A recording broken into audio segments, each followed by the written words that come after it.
they had elevated morally. You dig what I'm saying? And they brought the rest of the world along with them. And I think, you know what I mean, we should acknowledge that at least. You know what I mean? All right, so so But if I we know let's y'all gonna have a constrain, hard time with that. I know y'all gonna have a Man, hard time with that. bro, do me a favor. Whenever Chef get back, man. whenever I don't know who this nigga is that's here, but whenever Chef get back, I'm gonna cuss him out for When did you when whoever did the you hell come to you this? are. What did you pretty much Look, always kind of have these this viewpoint, Chef, or is this like a recent epiphany you had? No, I've been saying this in bits and pieces for years. You dig what I'm saying? One of the big components of me arguing about Nzinga was, I had highlighted some of that also, right? And Sean and them had threw tomatoes at me. You dig what I'm saying? Because when I brought that component up, and no man, leave me Yeah, but alone. like they did Go a ahead. lot of them African kingdoms and empires at that time is after they kind of played both sides against the middle, Yes. supplied them with guns and all of that sort of thing. Mm-hmm. A lot of them empires became like wholly dependent on slavery, like their whole economy. You know what I'm saying? So Yeah. that was them spinning the block. And I know you know enough about history to know, like it was calculation. Like they spun the block on them kingdoms that was dependent on slavery, and it's the same reason why Lincoln did it to the South. Like them them abolishing slavery, because if you have an entire region, right, and you want to bring them into the fold, and you trying to get them to capitulate, you can't do that while they are economically viable without having to be a part of the central government.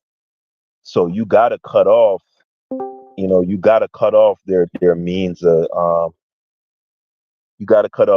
of economy. So how much stock do you put in that argument? Like, do you think that weighed into their them sending out the emissaries and actually fighting wars to abolish the thing? Um, how much do you factor that in, So, if so, any at all? so the first thing is when you look at some of their initial arguments, you'll see the evolution of it, right? Once they declared that all men uh was born free, right? That was something that they decreed for themselves, right?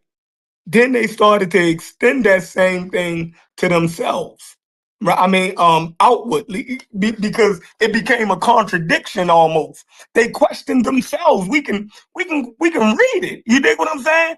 Once they said that, all British citizens are free, all British human beings, and then they started to go further with it. You feel me? So it was step by. What's up, G? It was step by step. You know what I mean? Then they said anybody who steps foot on British soil is free. You dig what I'm saying? Because once they said that they was free, then they said, okay, well, we're bringing people here in chains. That's a contradiction. Okay, well, anybody who stepped foot on British soil is free. You dig what I'm saying? And then it constantly, so it was an evolution. Yeah, I mean, this is just per history. You know what I mean? Like, what were we supposed to deny that? You know what I mean? Then once they felt as though they had the money and the power to try to persuade other people outside of Britain that slavery was wrong, did that too. That's moral, yo. That's a moral component there. That's crazy. I don't think any government, I believe, any whether black, I believe, black, go ahead. no, I believe there was a stipulation to that up to 1815, there was a law that anyone, European, African, indigenous, accepted Christianity, be free. And if I believe that was under British law or under the British, so there was a stipulation to it. It wasn't that you just free how. There was things you had to accept. There was things you had to embrace.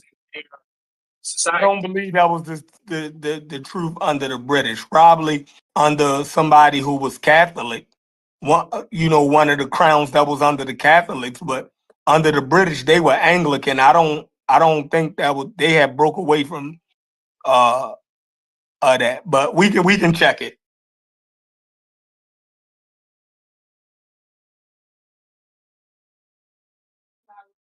All right, that's cool. Go ahead, Has. Hey, some of y'all could jump in too, man. Because like I said, I'm not trying to get myself worked up. Because really and truly, I'm sitting here having the discussion, but honestly, I think this nigga is tripping. Straight like that. So what are y'all saying about Lincoln?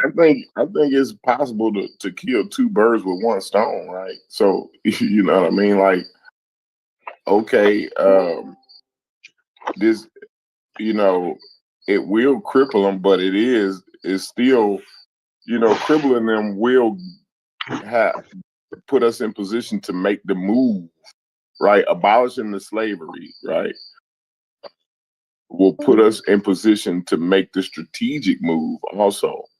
But it can also be moral too. You know what I mean? It could also be something that they was wrestling Corey, within themselves too. He's saying the main driver was the morals, though. You agree with that? So I think humans is complicated, right? So the people who are having this moral dilemma, they're not gonna be able to bring it in every aspect. Like, so they're not gonna be able to bring the morals to the table in every argument to every right. Yeah, so they gotta make it economic and everything else. Yeah, you gotta make economic arguments within that. You know what I'm saying? It's for you to appeal to certain groups of people. You know what I'm saying? So you can't bring the same argument across the board. It's just ain't gonna work like that. Even in this Discord, it wouldn't work like that. Like, to convince the whole Discord of something, like if I wanted to go on an endeavor, right, I would have to, like, Brass would have to see some type of economic benefit from it. And Sheffrin would have to see some type of community involved in it, right? Where kind of like the community benefits off of it. You know what I'm saying?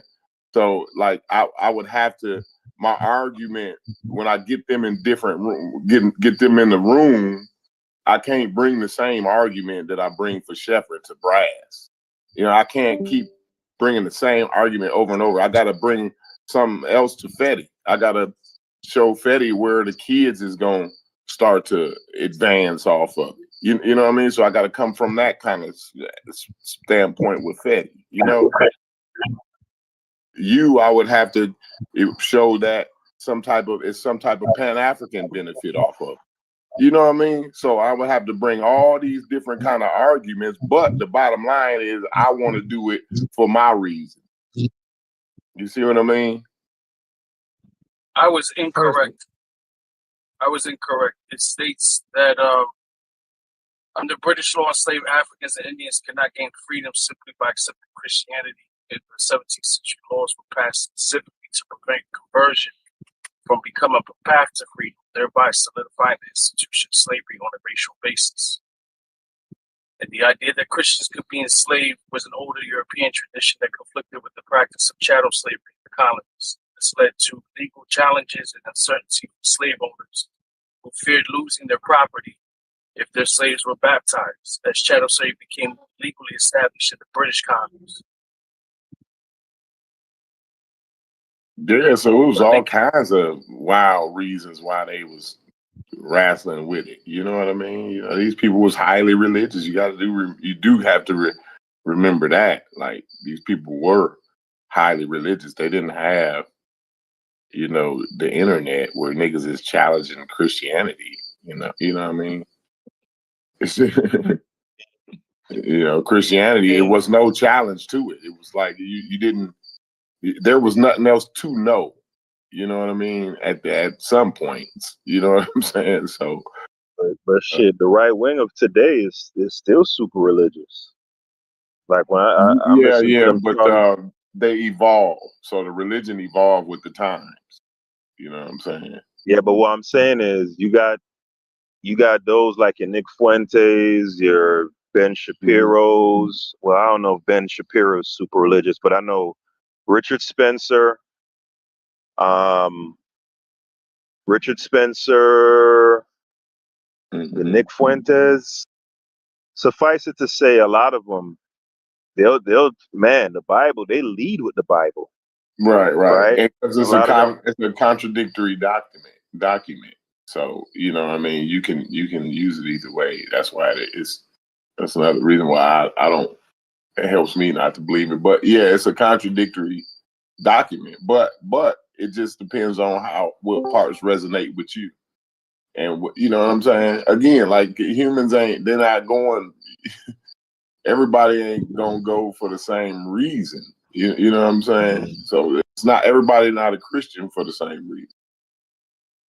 And then like even with the quote that Haskell put up, that quote was from 1858, Haskell, right? And which that's one, when the he was, first one or yeah, the the second first one? one, the first one, Okay. right? That was from 1858, right? When he was running for Senate in Illinois, right? But like I said, ain't nobody believe him because they had his previous writings. They knew he was playing politician because we can go to quotes from 4 years before that when he said, you know what I mean? Let me find this quote. Right, He but yeah, that's says, what I was just about to say. If you pushing that line, then you gotta show and prove. Like, I'm about give to, me okay. 1854, I have always hated slavery. I think as much as any abolitionist. You dig what I'm saying? So right You there, like they knew, like, put the bro, put the we whole know who we're quote in talking to. put the whole quote in because here's the thing, right? Darwin has quotes where he proclaims he hates slavery too, right? He hates the inhumanity of it. He Yes. hates the right, but at the same time, he believed that intrinsically, those same people who he would have rather have seen a more a humane extermination or a clearing off, as he put it, a clearing off But of we're being. just Hold talking on, about hold slavery. on. No, no, no, no. I'm making a point though. I'm making a point. My point is, a person cannot like slavery because they're squeamish, or they believe that it is a barbaric practice that is beneath his race, right? He might feel that it's outmoded, right? It might not be coming from a moral perspective per se, insofar as feeling that these people don't need to be treated like that. So I would like to see that entire quote that you just quoted. Put it in the if you got it, put it in the chat so I can read it. Because like I said, with Darwin, he didn't like hearing people scream and suffer, and but it wasn't because that he felt it was necessarily wrong, right? He just felt like it's ugly. He'd prefer uh a more sanitized way of going about it. You know what I'm saying? Because like that letter that I had showed you, you said you didn't understand that he wrote to his cousin. He was psyched. He was geeked about Galton, instituting eugenics. He was like, hell yeah, I just don't think you could pull it off, but man, go for it, cuz like it's a great, I'd love to see that happen. I agree, but the problem that you keep trying to link that to that type of thinking to Lincoln, right? When we're arguing, whether Lincoln was opposed to slavery because of morality. They tried to say it was economic and stuff like that. And I'm saying, nah, yo, he was morally opposed to slavery, and he did everything in his power to end it. You like Nah, I get the argument that you're making, and I'm not saying that he necessarily coming from it from the angle of Darwin. I'm saying it's possible. I'm saying that the one little sentence you wrote doesn't give me enough context for why he doesn't like slavery, why he finds it detestable. You get what I'm saying? I'd like to see the whole quote to get a full context of where he coming from. all right, so look, let's do this. Y'all talking about Abe Lincoln? Yeah. They trying to make they having a conflict with another white man. They just can't they can't believe, because Haskell already said he think it's something genetically wrong with white people, far as why. Oh man, oh man. So me trying to convince him that a white person can be just as moral as him, that I think that's an uphill battle. Like, No, I think he no. But Wait, no, let you me already be I said think that clear. they were genetically predisposed to being evil. I think Henry Louis Gates in that quote that I sent you, I think that shit summarized it up very well. Like this entire argument, like you can't deny. I want to read that shit again. Hold on. I think I sent it in the Yeah, read it again. I want to hear it.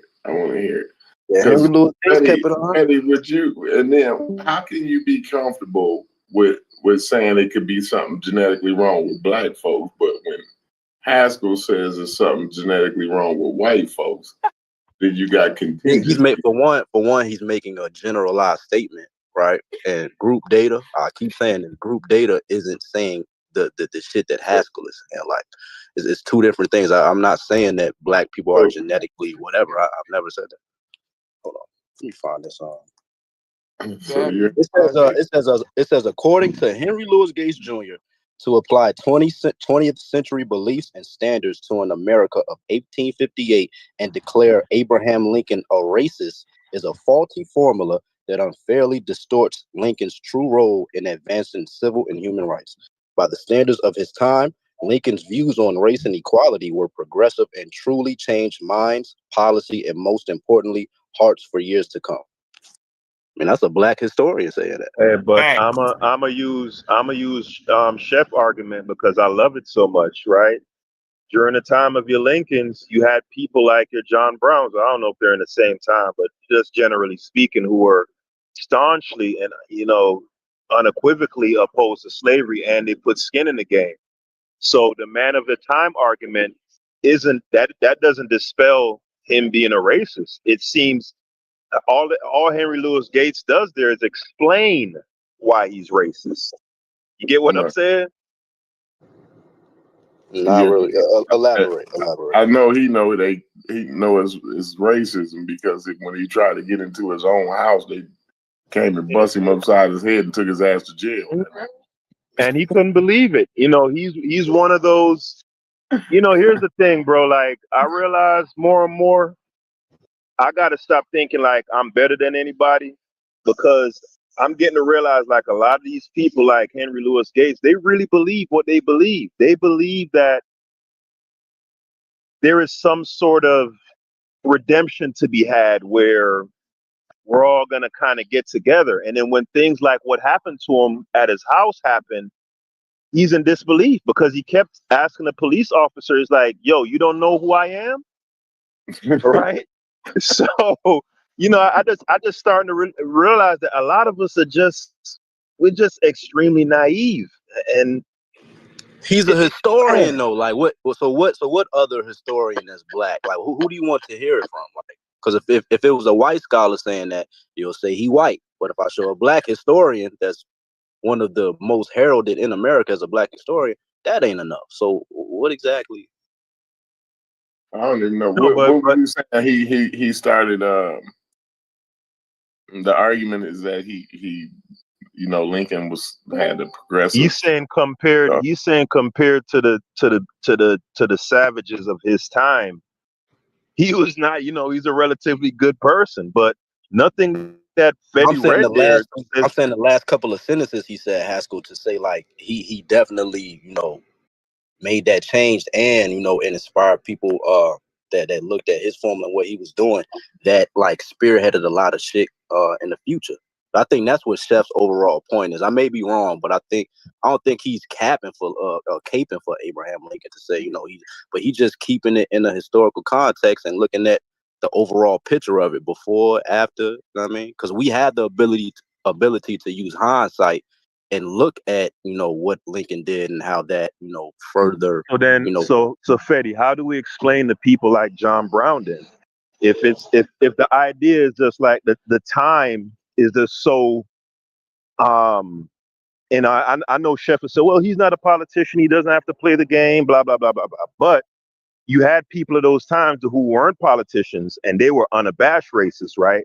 So if it's just a man of the time argument, how do we explain those white people from that same time who weren't politicians and who you didn't have to question, their feelings about racism? How do we, if we saying Abe Lincoln is like the standard for progressivism, then what would John Brown be? You get what I'm Brown saying? would just be the so if Abe Lincoln is a progressive in his time, John Brown would be just the standard guy. The status quo, basically. I guess, yeah, he could have had a more refined framework of what, like you said, they both had a progressive framework. I guess, you could say John Brown's was more ideal to your liking. You know what I mean? No, what I'm saying is with John Brown, there's no doubt about it. You get what I'm saying? Yeah. You don't have to craft the argument like how Henry Louis Gates is doing and, do mental gymnastics and it's just no question about it. Mm-hmm. Yeah, So, I mean, I don't want to deter the convo too much, but again, I got like me being from Virginia, knowing a lot of like subtle history of what we was taught. Like, I got a lot of letters from like people who you would deem, a little racist, but they wishy-washy.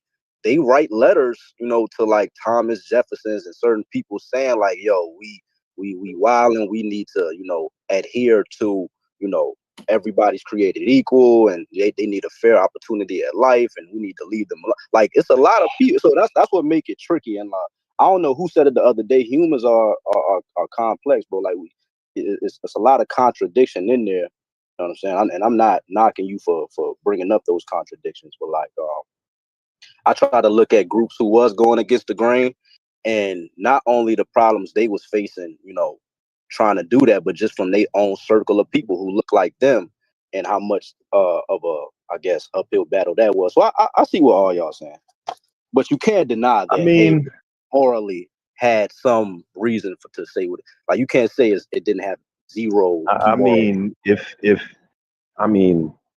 considering that we were property at a point in time, and now that we're not, there has been evolution of some sort, right? So I mean, the bar is in hell, as the ladies would say. the bar is in hell.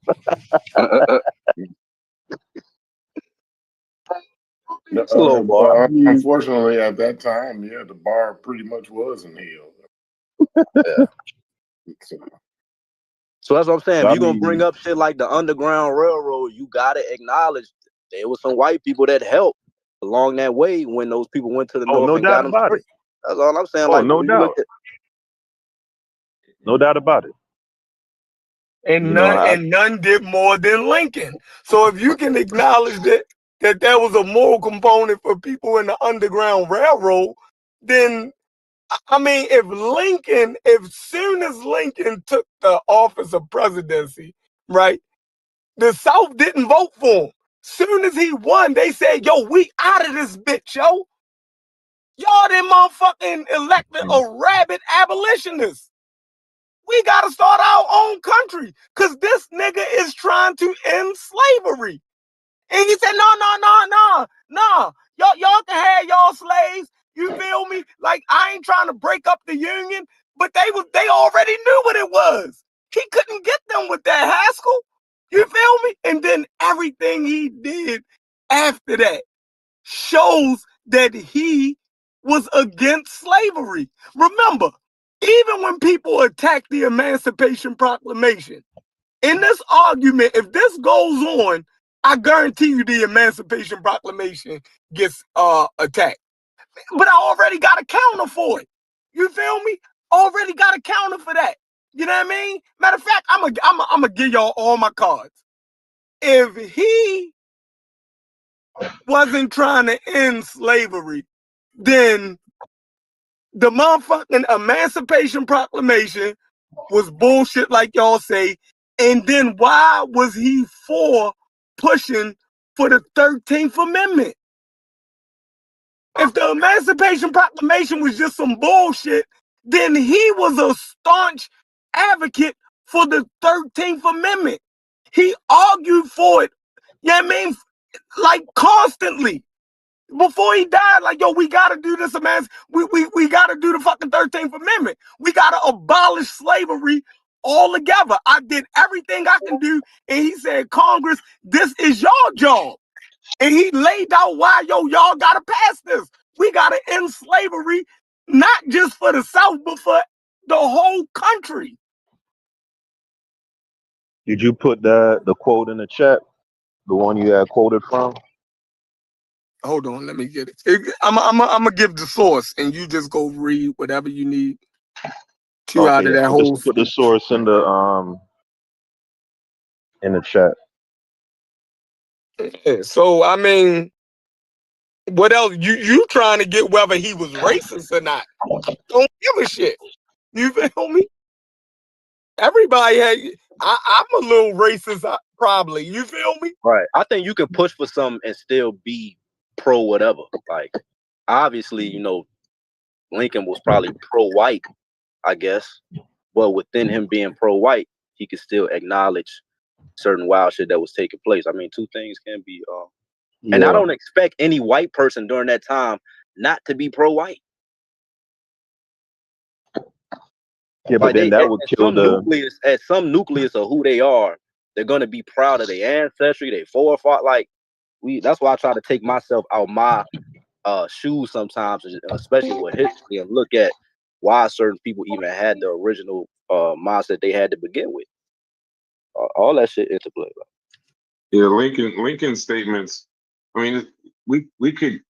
It's a good pondering question. It's just there's way more statements before, during, and after the Civil War that he made himself to show you where he stood on any yes, I'll take it back. Would be just our opinions, but his own letters. I mean, remember he's a big time writer. His own writings and his own statements prove it. But it's good to have it's good for conversation. No question. Because this is where I would go to the Cuban aspect. He still pushed. So when you talk about him being against slavery, you're trying to rationalize that he's against slavery in the South, or just slavery, period? Then I would add the Cuban piece. Right, but then I don't agree. But the piece that Cuban brought it up yesterday. People wasn't really listening, but his push for colonization in other areas, he couldn't have been against slavery, period, because he was a big time colonizer, a big time push for colonization in other areas, other countries. So it's not either he was just selective to Americans. If you're saying if that's your argument, you'd have to go against a lot of his own writings. You could look them up yourself, but his own writings do it. But I can't say we don't need to talk about it, because this has been something that people have been talking about forever. No, I'm emphatic about what I'm saying. Yeah, I know. I'm saying if you have something that can show that he wasn't against slavery, you dig what I'm saying? More than his y'all own got statement, Chef, and you know it. Like, I mean, I don't gotta read his statements to you. You know what he wrote personally about slavery. You went to history. This isn't like a. We don't gotta. So obviously you got something that I don't know. then you can go ahead and You kill don't me know right nothing now. about his own rights. You When, don't when know he about was what he for, wrote. when he wasn't against slavery, I need to see that because this could be over. No, it will never be over with you, bro. I don't know how you I'm play. telling you how you could kill me. No. And now you I'm not gonna- dancing. I don't know. I Hey, don't trust you. hey, No. Haskell, do you see this? I don't trust you, bro. You're a sick nigga. Nah, Okay, listen. You I can say I'm see it like dancing. how Brad You can see it. say whatever. You're You're a gonna sick find nigga. You a go find rational. that shit. Yeah, Yeah. you're gonna find a rationalization. I've been Yeah, I'm saying not that. No, gonna. Like then that's how I feel show me too. how much of a liar I am right now. Nah, you see, And you if doing y'all bad. show me this, This is why I you know what needed I Haskell. mean? Thank you, Y'all, Haskell. Thank you, Haskell. This shit don't really float. The shit don't float. When you flood certain shit, when you flood shit with Chef, the shit go down and out to the street. Hello, how you doing? Let me have Yeah, you leave give me a second. floaters I'm with these sorry. other people. I ain't doing. I'm not. Listen, you know it. I know it, Chef. You can read motherfucking W.E.B. Du Bois. I know you ain't lost on his private speakings I'm on. saying I could be wrong about Lincoln. Yeah, He but you're still gonna actually, be emphatic. no, and listen, wrong. if y'all saying that you have letters and shit where he was for slavery, then you just killed me. Like, I don't have nothing else after that. Okay. Hey, where's the colonization thing you talking about, Brass? Is that in Africa that he was pushing for colonization? Nah, it was in Sure. Central America and the Caribbean. So Okay. even this was during his support of the 13th Amendment. He was still fucking around with colonization experiments. So, and that's not something unless you really study Lincoln, Thank you. you got to look because colonization, that's why when we talk about how sick the United States is, we're sick now, but there were things that were going on then when, with less oversight, where it was a little, uh, it was a little spooky where you're like, why, like where you don't even, why are you doing that? You know what I mean? But that's the part and that's why you'll hear Cuban all the time talking about what about colonialization? He says that all the time and people don't really pay attention to him for whatever reason, but he was, he was still sending free Black Americans abroad. So, so just look up American Colonization Society. But Cuban said it yesterday. I'm not going to take credit for this. I looked into this a few days ago when he said look into them, and I didn't even know about that at all. So, it was a little crazy. Our word. But we don't look at it like when you say slavery, you think all kind of brutal shit, right? Mm-hmm. But when you think of colonization, that word, you just think of, oh, they just came in and took over some people's shit. Right. Not realizing, you know what I'm saying? Right. That shit just as brutal. Yeah, So if he was pushing for colonization while he was pushing the 13th Amendment and all that, that should kill the argument. Yeah, But Lincoln, but he's gonna argue. Chef's gonna argue regardless. Yeah. But there was a project he did in Panama called the Shariki project, and he had struck a deal with a company to settle freed people in modern day Colombia from that Panama. So he was sending agents to recruit free Black families from D.C. and Maryland to basically go there, but it was so corrupt, and Central America wasn't really with it. They were kind of being forced to do it, but he tried to do it in Haiti too.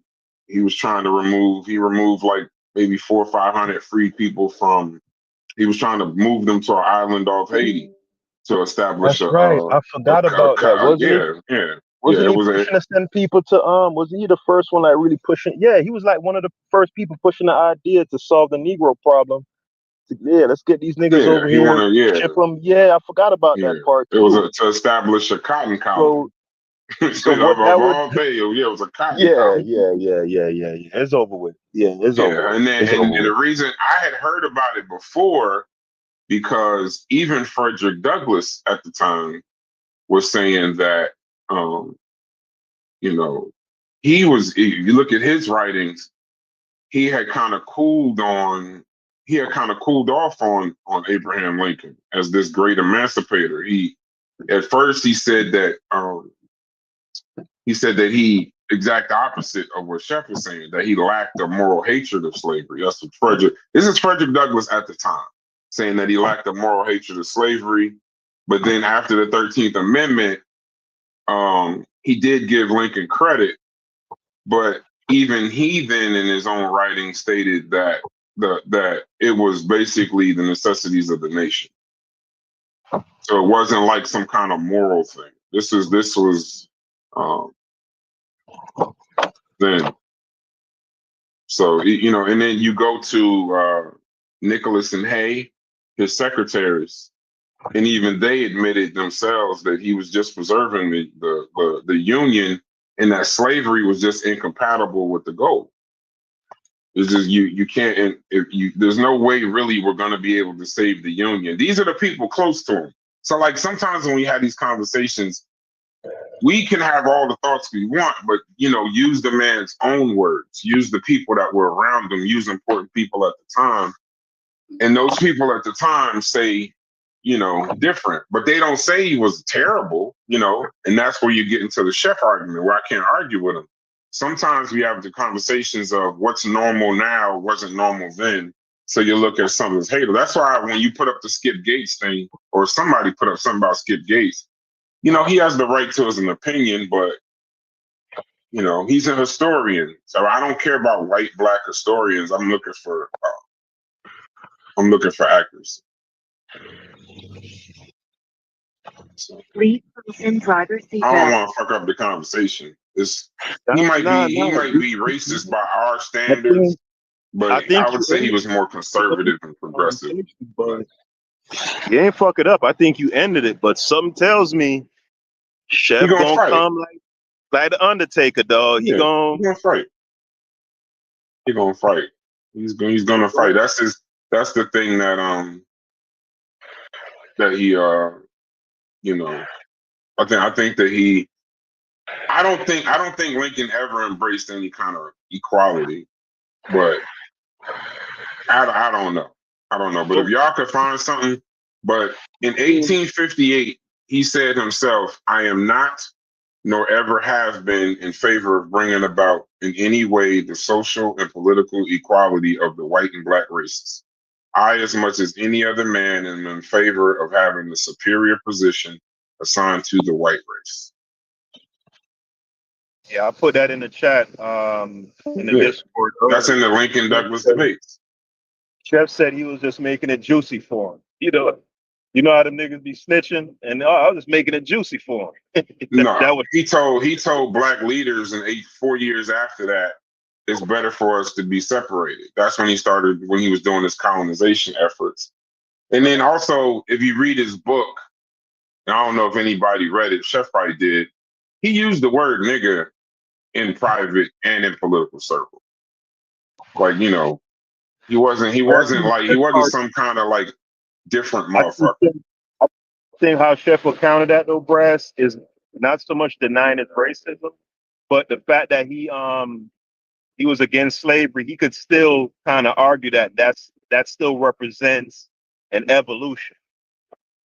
Okay. I think that's gonna go with it. But when was the evolution? Because right before the Emancipation Proclamation, he said, if I could save the Union without freeing any slave, I would do it. And if I could save it by freeing all the slaves, I would do it. Counter for that, Brass. Again, he said he was just making it juicy for them political niggas. Okay, then this isn't an argument then. We're listening to Chef's words over Abraham Lincoln's own words. Okay.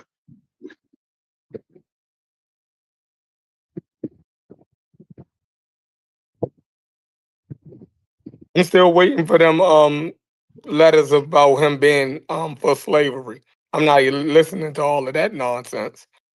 I didn't say he wrote letters that he was for slavery. I said wrote letters that he wasn't against it. And I just read them, but if you just saying I just read his own words, and if you just won't accept them, then that's just Chef being Chef. I'm not gonna listen to your words over Abraham Lincoln, even if you can convince other people to do it.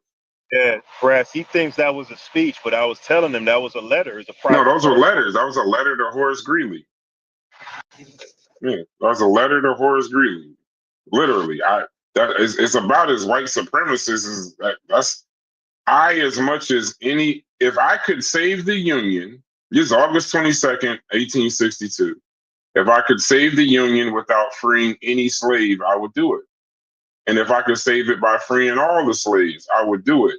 And if I could save it by freeing some and leaving others alone, I would also do that. His priority was the Union. It wasn't emancipation.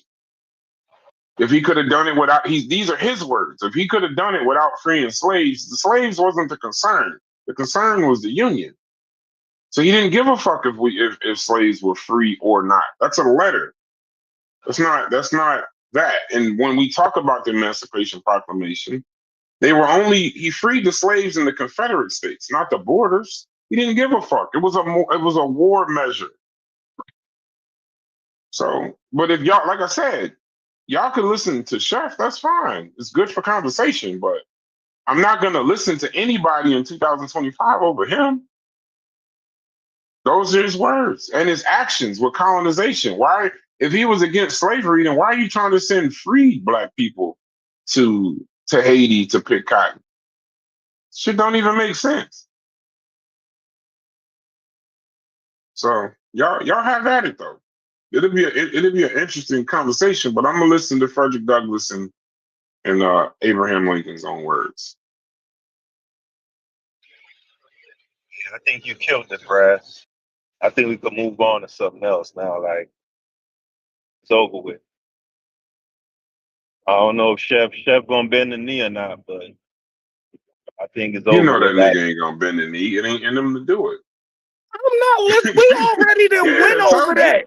He supposed to been showing me that Lincoln was he's for saying slavery. For slavery. No, I'm not. It I has already to. done countered that argument. It That has he's repeating something. You're not that listening to I don't anything even I'm agree saying. with that. That was You're a not political listening to anything. statement.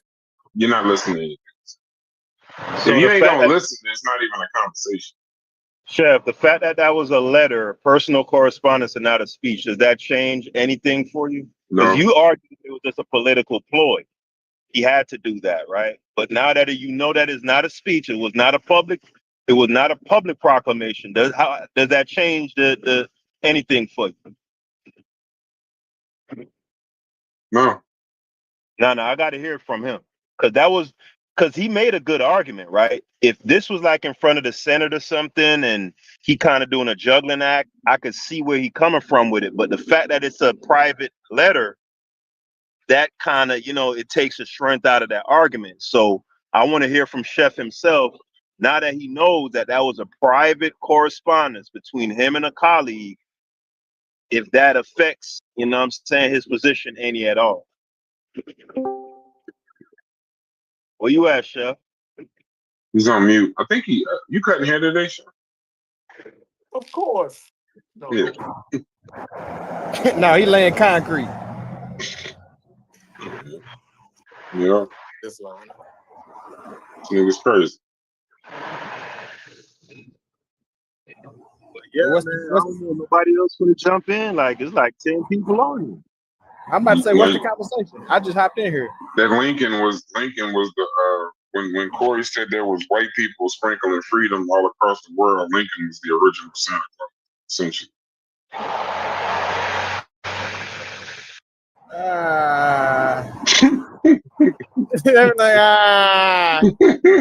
See, that be them niggas living in that double consciousness. Like, we know the bullshit version they teach us, then we know the truth. So whatever Haskell say, I'm rolling with Haskell, nigga. Fuck it. That's my boy. DQ, was it mainly moral or was it mainly political? While 100% political. Political.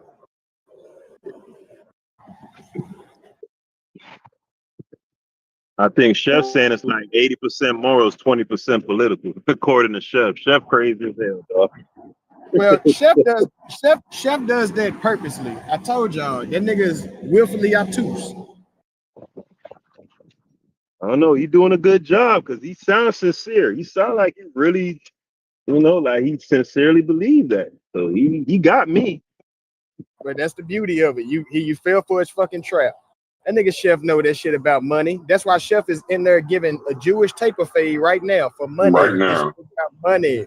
Money. Ain't no moral. Chef didn't get up and be like, you know what, it's Saturday. Let me cut some niggas hair. Hell no. So this is Frederick Douglass. Mr. Lincoln was not an abolitionist. Ooh. He did not act from a moral conviction of the iniquity of slavery. This is Frederick Douglass, but we're gonna listen to Chef. Brash, you can't do that though. Because you just said a person's opinion. You can't do that. I don't know. I'll take Frederick Douglass's opinion. See, that's what I'm saying. You can't. You can't. Frederick do that, Douglass you got to was- be fair, bro. Because No, if no, somebody, I'm never fair. I just treat people the same. I don't believe in fair.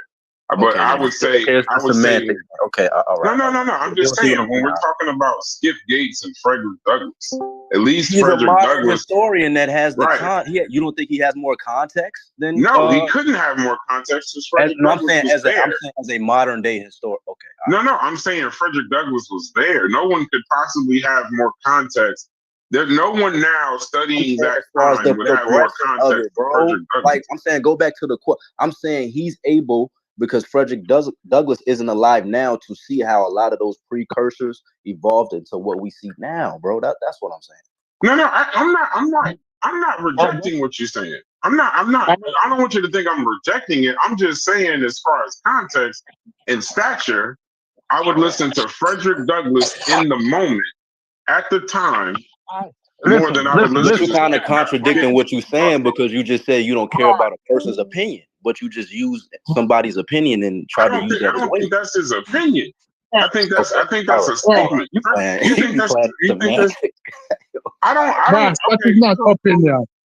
Frederick Douglass was a primary source. It was his time. He was living during that time.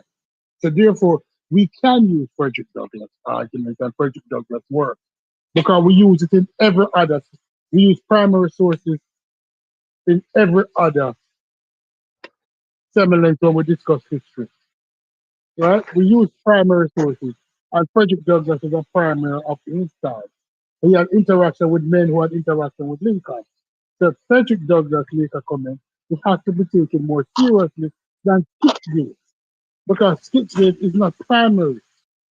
He's basically making his opinion based on other sources that he have already was of that time. There's two different times.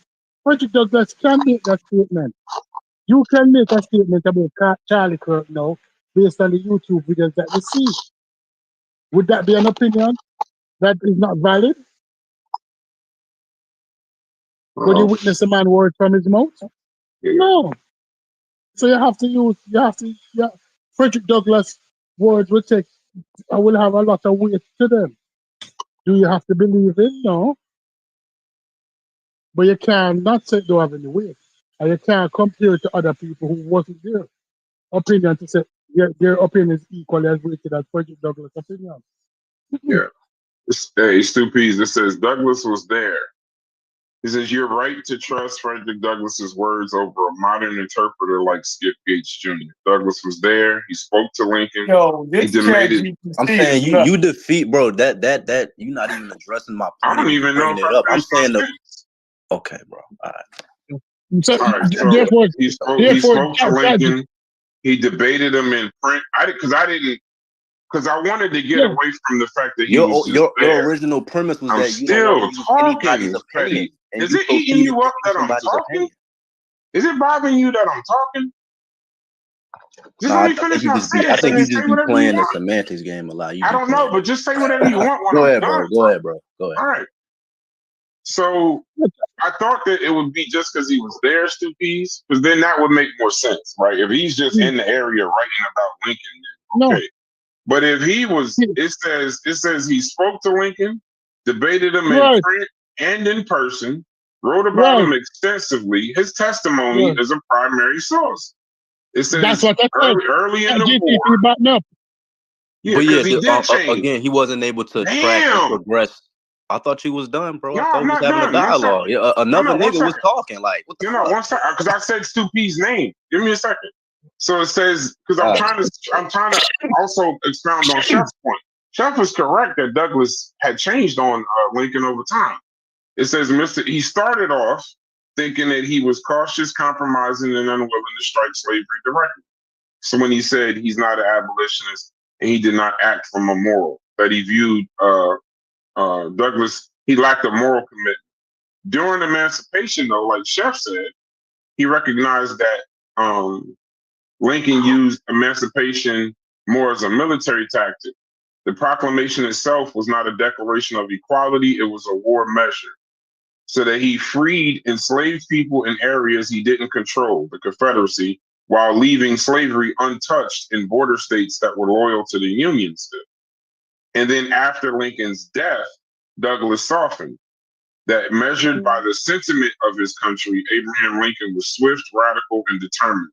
Measured by the sentiment of his time, he was slow, cautious, and reluctant. So he respected that he grew into the role, but he still admitted that he was no early moral abolitionist. So I mean, that's why I'm saying at least he can recognize that in his death, he realized that there may have been some form of a moral component, but his actions didn't. His actions Frederick didn't. Frederick Douglass just did the Mark Antony speech, Friends, Romans, Countrymen. That's all he did when he spoke about Lincoln after his death. It was a Mark Antony speech from Julius Caesar. You don't speak badly about the dead. So he was just trying to tread a middle ground. Lincoln was an asshole. And anybody who sees Lincoln as anything else as a black person, Man, of course he was. Of course he was. He was definitely a white supremacist. Yeah. Of course he was. If Lincoln is against slavery but is a politician, then so he would be against slavery, but he would be a moderate politician. Did Lincoln to the blacks as equal? In any Lincoln's paper, did Lincoln ever say a black person as equal? In any of his papers, any of his writings? It ain't about equality. It's about that he was against slavery as an institution. He thought it was morally wrong. Oh, you back on the moral things. Yeah, we're back on moral. He did not. Oh no, This moral that's law. not No, Yeah, no, he didn't do it for morality. He emancipated slaves. He's the great emancipator, and then he pushed for the 13th Amendment. Chef, don't say that word. Chef, you just been triggering now. You just been triggering now. I don't understand. Chef, you don't understand. You're very clear. Those statements you make show truly that you don't understand. So what was the 13th Amendment for then? No, it wasn't about morality.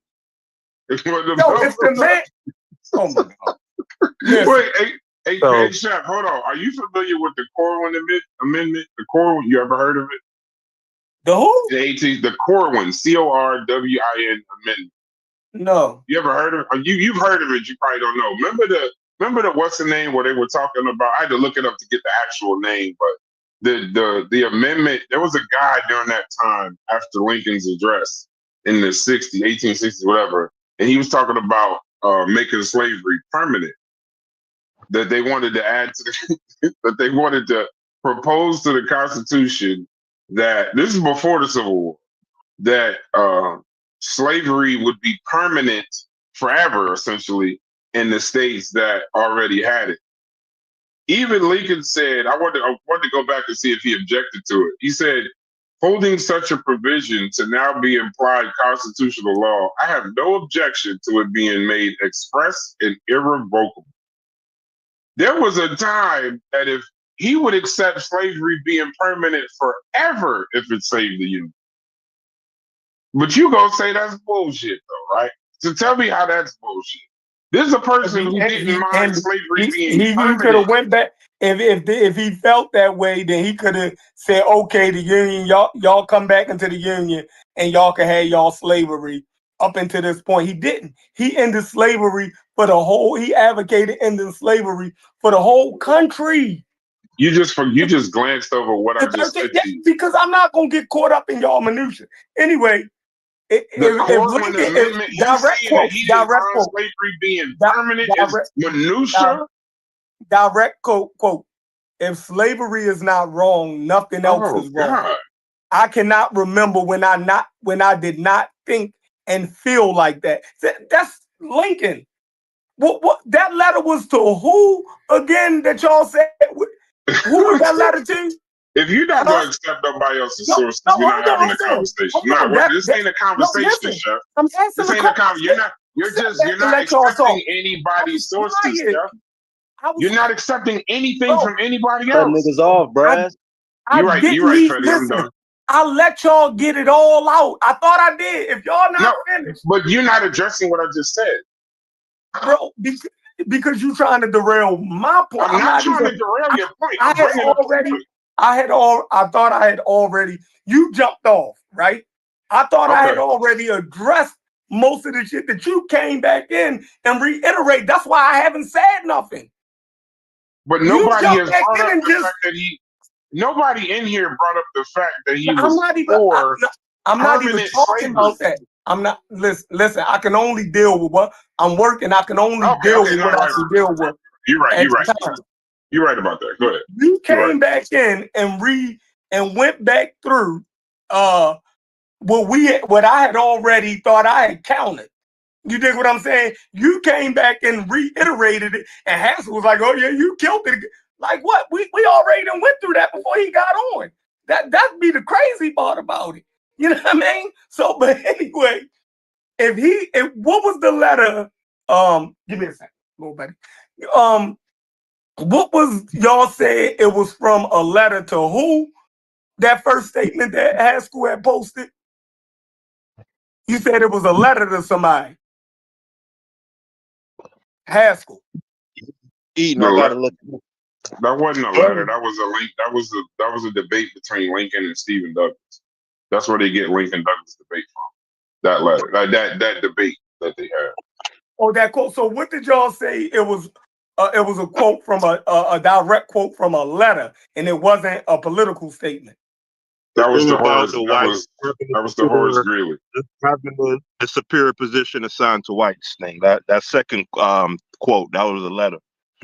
No, it was well, not just. I don't know about that one. I was talking about a letter to Horace Greeley. He was an editor at the New York Tribune. That was right before the Emancipation Proclamation. Right before the Emancipation Proclamation, he wrote a letter that said, "I would save the Union. I would save it the shortest way under the Constitution." So that's what he. If I could, that's where he said, if I could save the Union without freeing any slave, I would do it. Mm-hmm. So y'all don't believe that Lincoln was also a politician, and do you know that a lot of the North didn't agree with them fighting to end slavery? Y'all know that was a part of the whole thing, right? He wasn't. So y'all don't think Lincoln was masking a lot of the stuff that he was doing? I'm reading direct quotes. He said, "If slavery is not wrong, nothing else is wrong." I cannot remember when I did not think or feel like that. That's crazy. He said he always felt as though slavery was wrong. That was in 1864. He said, in giving freedom to the slave, he says, we assure freedom to the free, honorable alike in what we give and what we preserve. That was in 1862. You dig what I'm saying? I'm going to keep going. He says, I have always hated slavery. I think as much as any abolitionist. Like he's constantly going. How can y'all say that he wasn't against slavery when he got direct close against slavery? He was not a politician.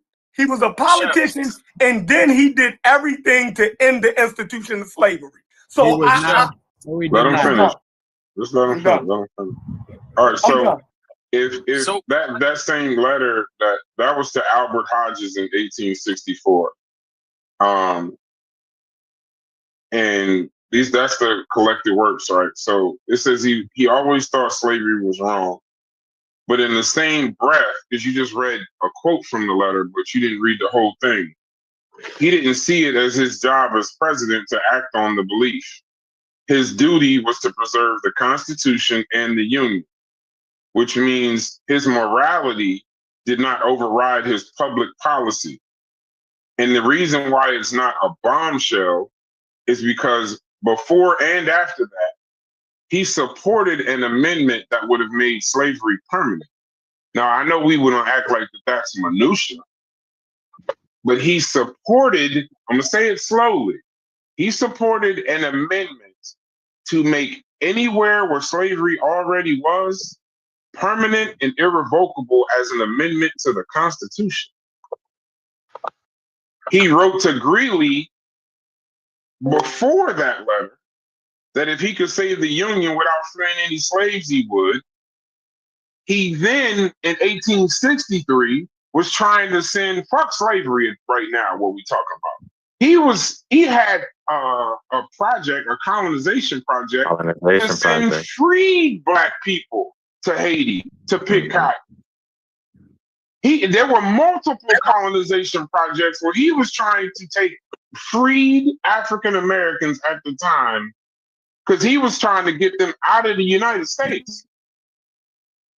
And then in everything, and almost everything you could find, his goal was to preserve the Union. It had nothing to do with emancipation. So I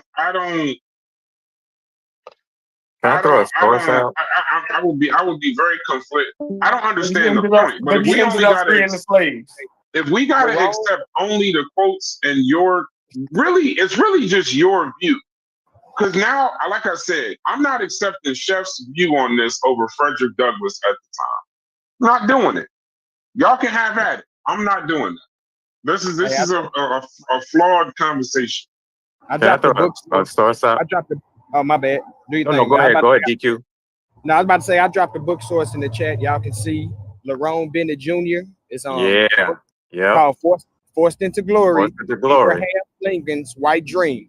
It clearly breaks down all this shit that Chef is really overblown right now. It explains that in detail.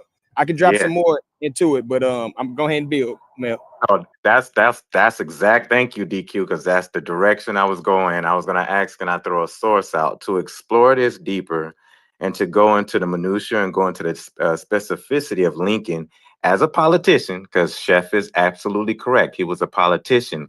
But in the sense of a politician, he knew how to play both sides outside of his personal views. And Lerone Bennett does a detailed job of pulling sources, primary sources of conversations he's had, letters he's wrote, dialogues he's had, even with his own butler, who also was a testimonial to a lot of Lincoln's views. And Bennett argues in his work that he did not believe in social or political equality between the Black and white races. Bennett breaks down that he opposed Black suffrage. Let me clear this up. Lincoln opposed Black suffrage. He did not believe Black folks should have the right to vote. He opposed Black folks sitting on jury service. He's even on documented record saying he opposed intermarriages, and other civic possibility of Black folks being incorporated in it. He is on record. This is according to Bennett in some of the first 2 or 3 chapters. Bennett breaks down numerous different spaces where Lincoln used the N-word comfortably, where he had numerous darky jokes that he would use to kind of break the ice in certain rooms. He completely held the views that Blacks were inferior to white folks. And according to based off of what Brass was breaking down, Bennett argues in chapter 5, 6, and 7, because I'm just going off of memory, I could be wrong, that Lincoln supported it, gradual emancipation. If he was able to break down slavery, it was a gradual emancipation that's going to be built on compensated emancipation, meaning like the slave masters was going to be compensated as they emancipated their slaves. He had numerous conversations around colonization projects. He was sending people to Haiti. He was looking at the Liberian piece. He was checking out Venezuela. He was trying to get blacks outside of the United States because he felt like the black race and the white race could not coexist in the same political infrastructure. And so a lot of the curtailing of the framing of how we understand Lincoln came after his death. That was constructed by abolitionists and congressional leaders later on as they reflected on him and created a myth around who he was. So he became the great emancipator after his death, not because of what he was doing and what he held belief. And he was not a crusader for the abolition of slavery. So when we politically consider and look at Lincoln in his time and what he did and what he said and what his views were and the people who spoke around him, including Frederick Douglass, then we have to be honest with the history and say that he was a white guy of his time who held the whiteness, the views of white supremacy, and he did the right thing for the wrong reasons. And I land.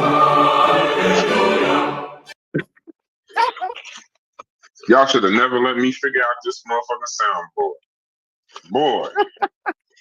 Y'all should have. Hey, so remember the Peoria speech in that book where he was talking about how yes, he said, like, Lincoln was slick. This is where the politician shit come in. Mm-hmm. He said slavery was wrong. He did. He said those words. Slavery is wrong. But he wasn't talking about the slavery that was already existing. Mm-hmm. He was talking about it moving in the Kansas-Nebraska Act. He was talking about it moving into those territories because it would threaten white free labor. Yep. So he wasn't. So he reassured them. That's why when you read his speeches, he's so much a politician. They don't call this nigga the great emancipator. That's why I laughed when he said that. Because only motherfuckers that don't know Lincoln call him the great emancipator. That's right. He was the great compromiser. Yep. That's it. That was he was able to play with the North cause in the South. So at the end of a very same speech where he started off saying slavery was wrong, he made sure that by the end of that speech, because he was talking to voters too. This is in Peoria, 1854. He was saying, what did he said? He said, I won't interfere with slavery where it already exists. So he can start a speech saying slavery was wrong. That's why I like Chef will always be able to find shit like that. But the reason why history tells a different story is because they were able to listen to slavery ain't wrong, send these free niggas to Haiti. Slavery ain't wrong, but I don't think niggas should marry with white people. Slavery is wrong as long as it don't go to Kansas and Nebraska. But wherever it is right now, that shit is cool. We good with that. I ain't got no issue with it. So that's why it's like some of these arguments when we have them is cool to have, but some of it is there is no gray area. This ain't something where we could kind of live in a gray area because it's been broken down too much over time. And you can look at his actions, these are private letters. This is General Butler. I know you're talking about his personal butler, but even conversations he had with General Butler at the time, Benjamin Butler. Benjamin Butler declared runaway slaves who reached Union lines were a contraband of war and would not be returned. This was a radical move because he was treating enslaved people as free. What Lincoln did was he didn't want to piss off them border states in Kentucky, so he didn't even back that shit. He didn't like, so even if a motherfucker he wasn't even he didn't even support runaway slaves at the time. So the most correct thing that Chef said was that he was a politician. That's right. But maybe other people outside of Chef, if y'all want to talk about it, but like y'all tell me where y'all think that he was what's the name? But when you tell me, give me your opinion, but give me some written shit, some sourced up shit, something outside of just what he said this. We're giving you actions, votes, and policy. Y'all just telling me what y'all think. What do you like? Who actually believes that Lincoln was morally against, like his actions were motivated by freeing the slave? I believe that Lincoln was morally opposed to slavery and Reagan was opposed to cocaine.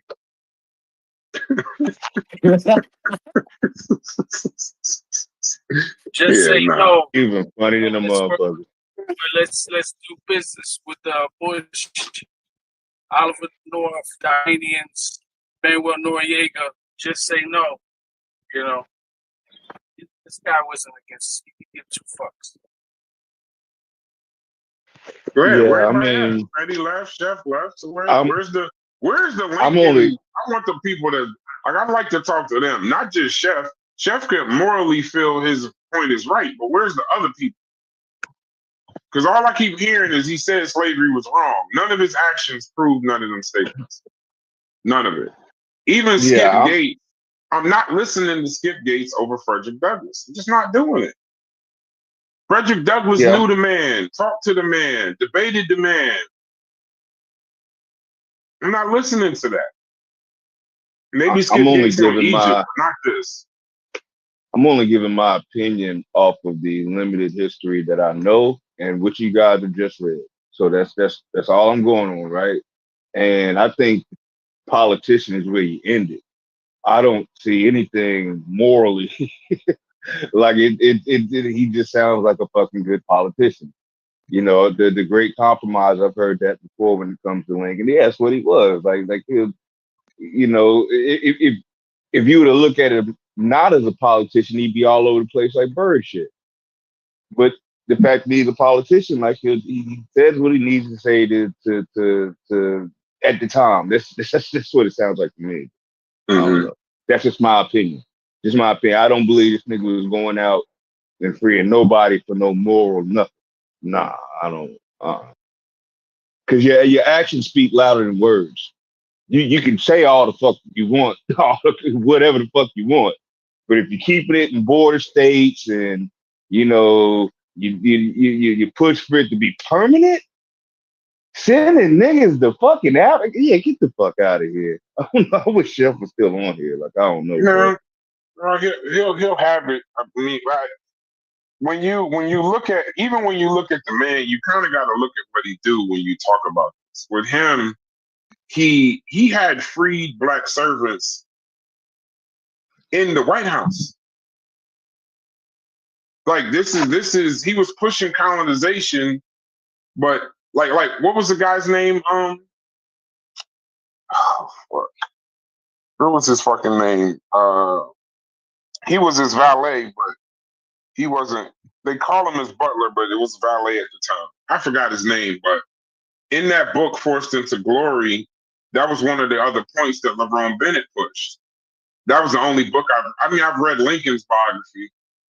I've read that book, but in that book, he talks about how the staff that he worked in and around was free.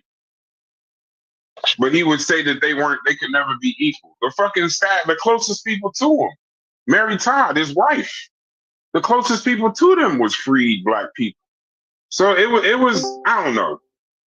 Y'all can, I mean, y'all arguing. I'd love to hear y'all argument for this, but at least make it an argument where you ain't just telling me how you feel. I mean, just because you let hope drive Miss Daisy, that told me, I mean, what that No, but what I'm saying, the hypocrisy is the people closest to you in the White House. I don't like to quote movies, but I liked the movie with Daniel Day-Lewis where he played Lincoln because it showed how he dealt with the black people that worked in the White House.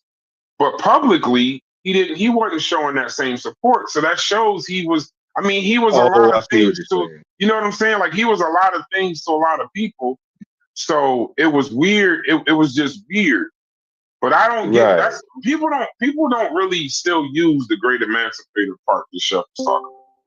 They don't really still do that. That's the compromise. He was a compromiser. He was one of the greatest politicians we've ever seen.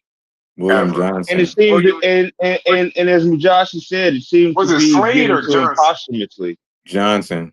Okay, Johnson. Yeah. Yeah, this seems to be a posthumous sort of situation. It seems like the people that were his contemporaries did not have this this fairy dust great white hope sort of opinion of him. So like, Yeah. No. Yeah, I'm gonna go with them. Any person that would say out of their mouth, if I could end the Civil War without freeing one slave, I would do it. Right. You know his goal, even if you thought he believed in freeing the slaves, you can tell his goal is just to fucking end the war. Right. And preserve the Union. Yeah, that's it. That's it. That's it. He was trying to preserve the Union. Just we can keep going, but I don't know. This ain't like this. This ain't the sprinkling freedom all over the world. This ain't that. Yeah. Yeah. But I would love to hear someone try it. So if anybody else agrees with Chef, speak or forever hold your peace. Pause. Yeah, I like Corey that. was in here too. Chef gracefully bowed out, man. No, he doing Jewish tapers. That white man told him, listen, if them niggers don't believe in Abraham Lincoln, ain't nothing you can do. But you gonna give me my good white Anglo-Saxon taper and shut your black ass up. Get to work. And make sure you don't fuck up my cowlick, nigga. Yeah, you fuck up this cowlick, you gonna have problems that you can't deal with. Bigger than a nigga named Brass. Them niggers will never learn. A goddamn Mujasi. I got a Mujasi for you. And then flip him a quarter. Yo, you know what's funny? You know what's funny? You literally had to, you know Chef longer than me. And you had to come here today and say, have you always been like this? That was the funniest part of this whole shit today. Nigga said, yeah, not for nothing. Yeah, side point.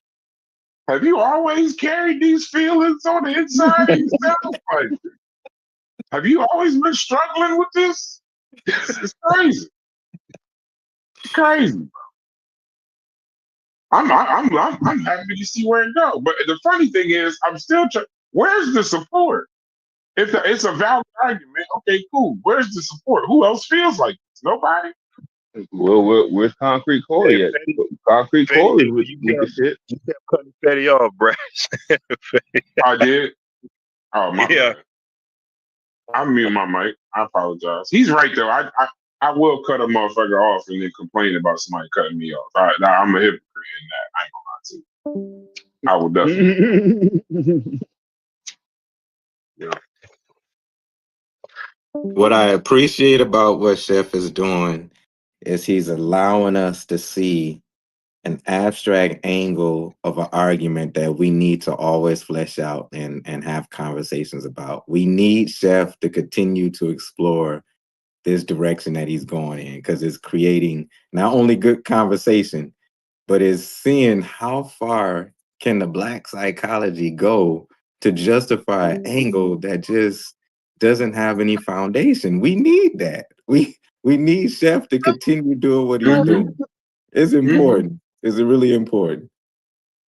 What's crazy with Jossie is I ain't know that we was actually in the alien self-disorder. Mm-hmm. But we watching it. Like we're actually participating in the alien self-disorder right now. Yeah, I wanna whether Naeem Akbar is quote unquote credible, but I want to read the rest of the book. I don't give a fuck. Like I gotta read the rest of the book, yo. I like this shit is interesting, you know. I mean, it's kind of tough because I was saying in the Discord yesterday, like I feel like we all to some degree got an inner coon, like because at the end of the day, you did say that. Y'all will say some shit that is just crazy. He did say that though. I saw that. Yeah, because if you think about it, right? If you think about it, like we're under siege, so to speak, right? And not only that, the language that we learned, the names that we have, the people who you stopped at people who, bro.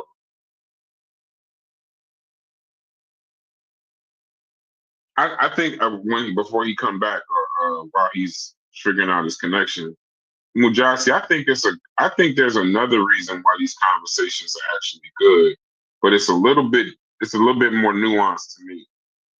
To me, it's the struggle. I don't call it coon because I don't like the word. I think it's a struggle of we built this country, but look how this country treats us. It's tough as an African American sometimes to be proud like that of America like that. You know what I'm saying?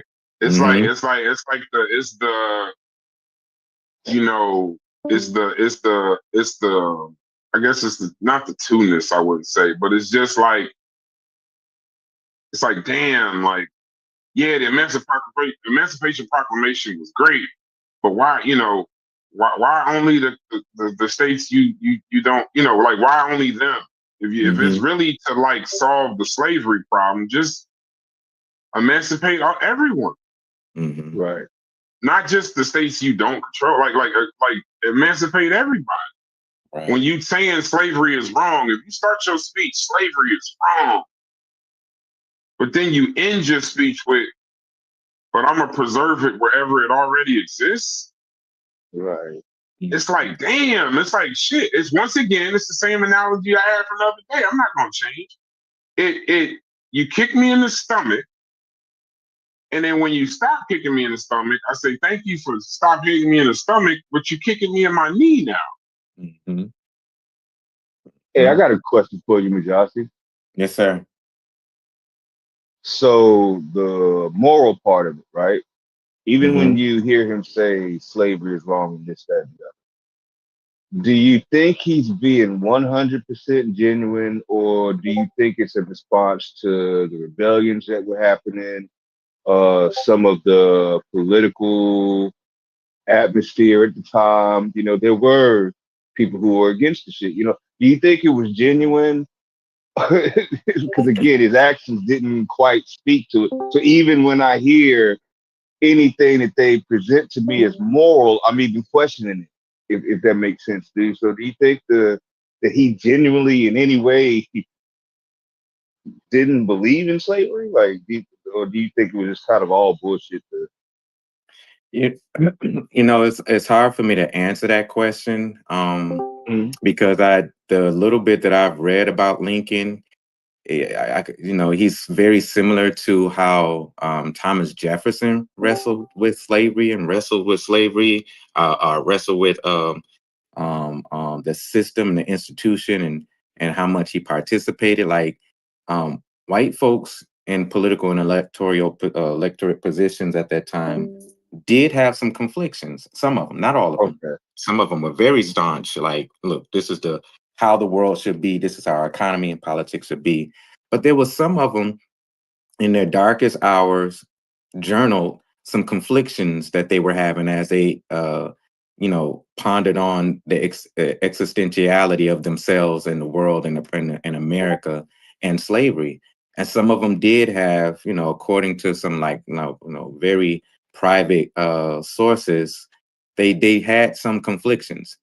Now, did it show up in actions of morality? Not necessarily, because as we see in Lincoln, he was very much of a statesman. He did what he had to do politically to try to advance his career. And so the Emancipation Proclamation was a war tactic. It had nothing to do with his moral convictions. It wasn't something he ethically crusaded. His support to get behind the 13th Amendment was a political consideration because of what other Republicans at that time were doing. So he was trying to stay on the bandwagon and secure his opportunity to be reelected. And so it had nothing to do with his moral convictions. He wasn't morally positioned to see Black folks at the time, Negroes, as equal. He didn't think they had a role in the economy at the time. He was starting to side with the Whig and the Free Soil Party to say, like, yo, the labor development of these new companies and these new factories should go to white laborers. And he really didn't have a strong, prominent plan of what the Negro should be outside of the emancipation. And so he had numerous conversations with Frederick Douglass. He had debates with other Black leaders at the time. And he was going back and forth with other radical Republicans at that time on what is the case for the Negro? What should we do with the Negro?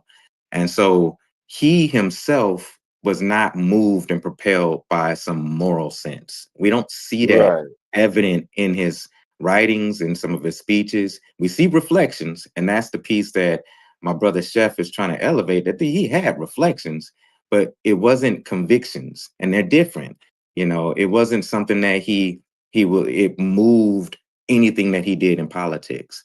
And so everything he did was politically motivated. It was for his own self. It was, for his own, disposition and what he wanted to do in his career. So to answer your question, the little bit that I read from about Lincoln from Lerone Bennett's work, he just did not have any type of conviction that made him see that slavery was immorally wrong.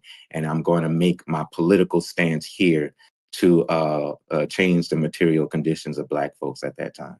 Yeah, they glossed over a lot of his statements. I mean, the man literally said that if both races are going to live together, there has to be a superior and inferior.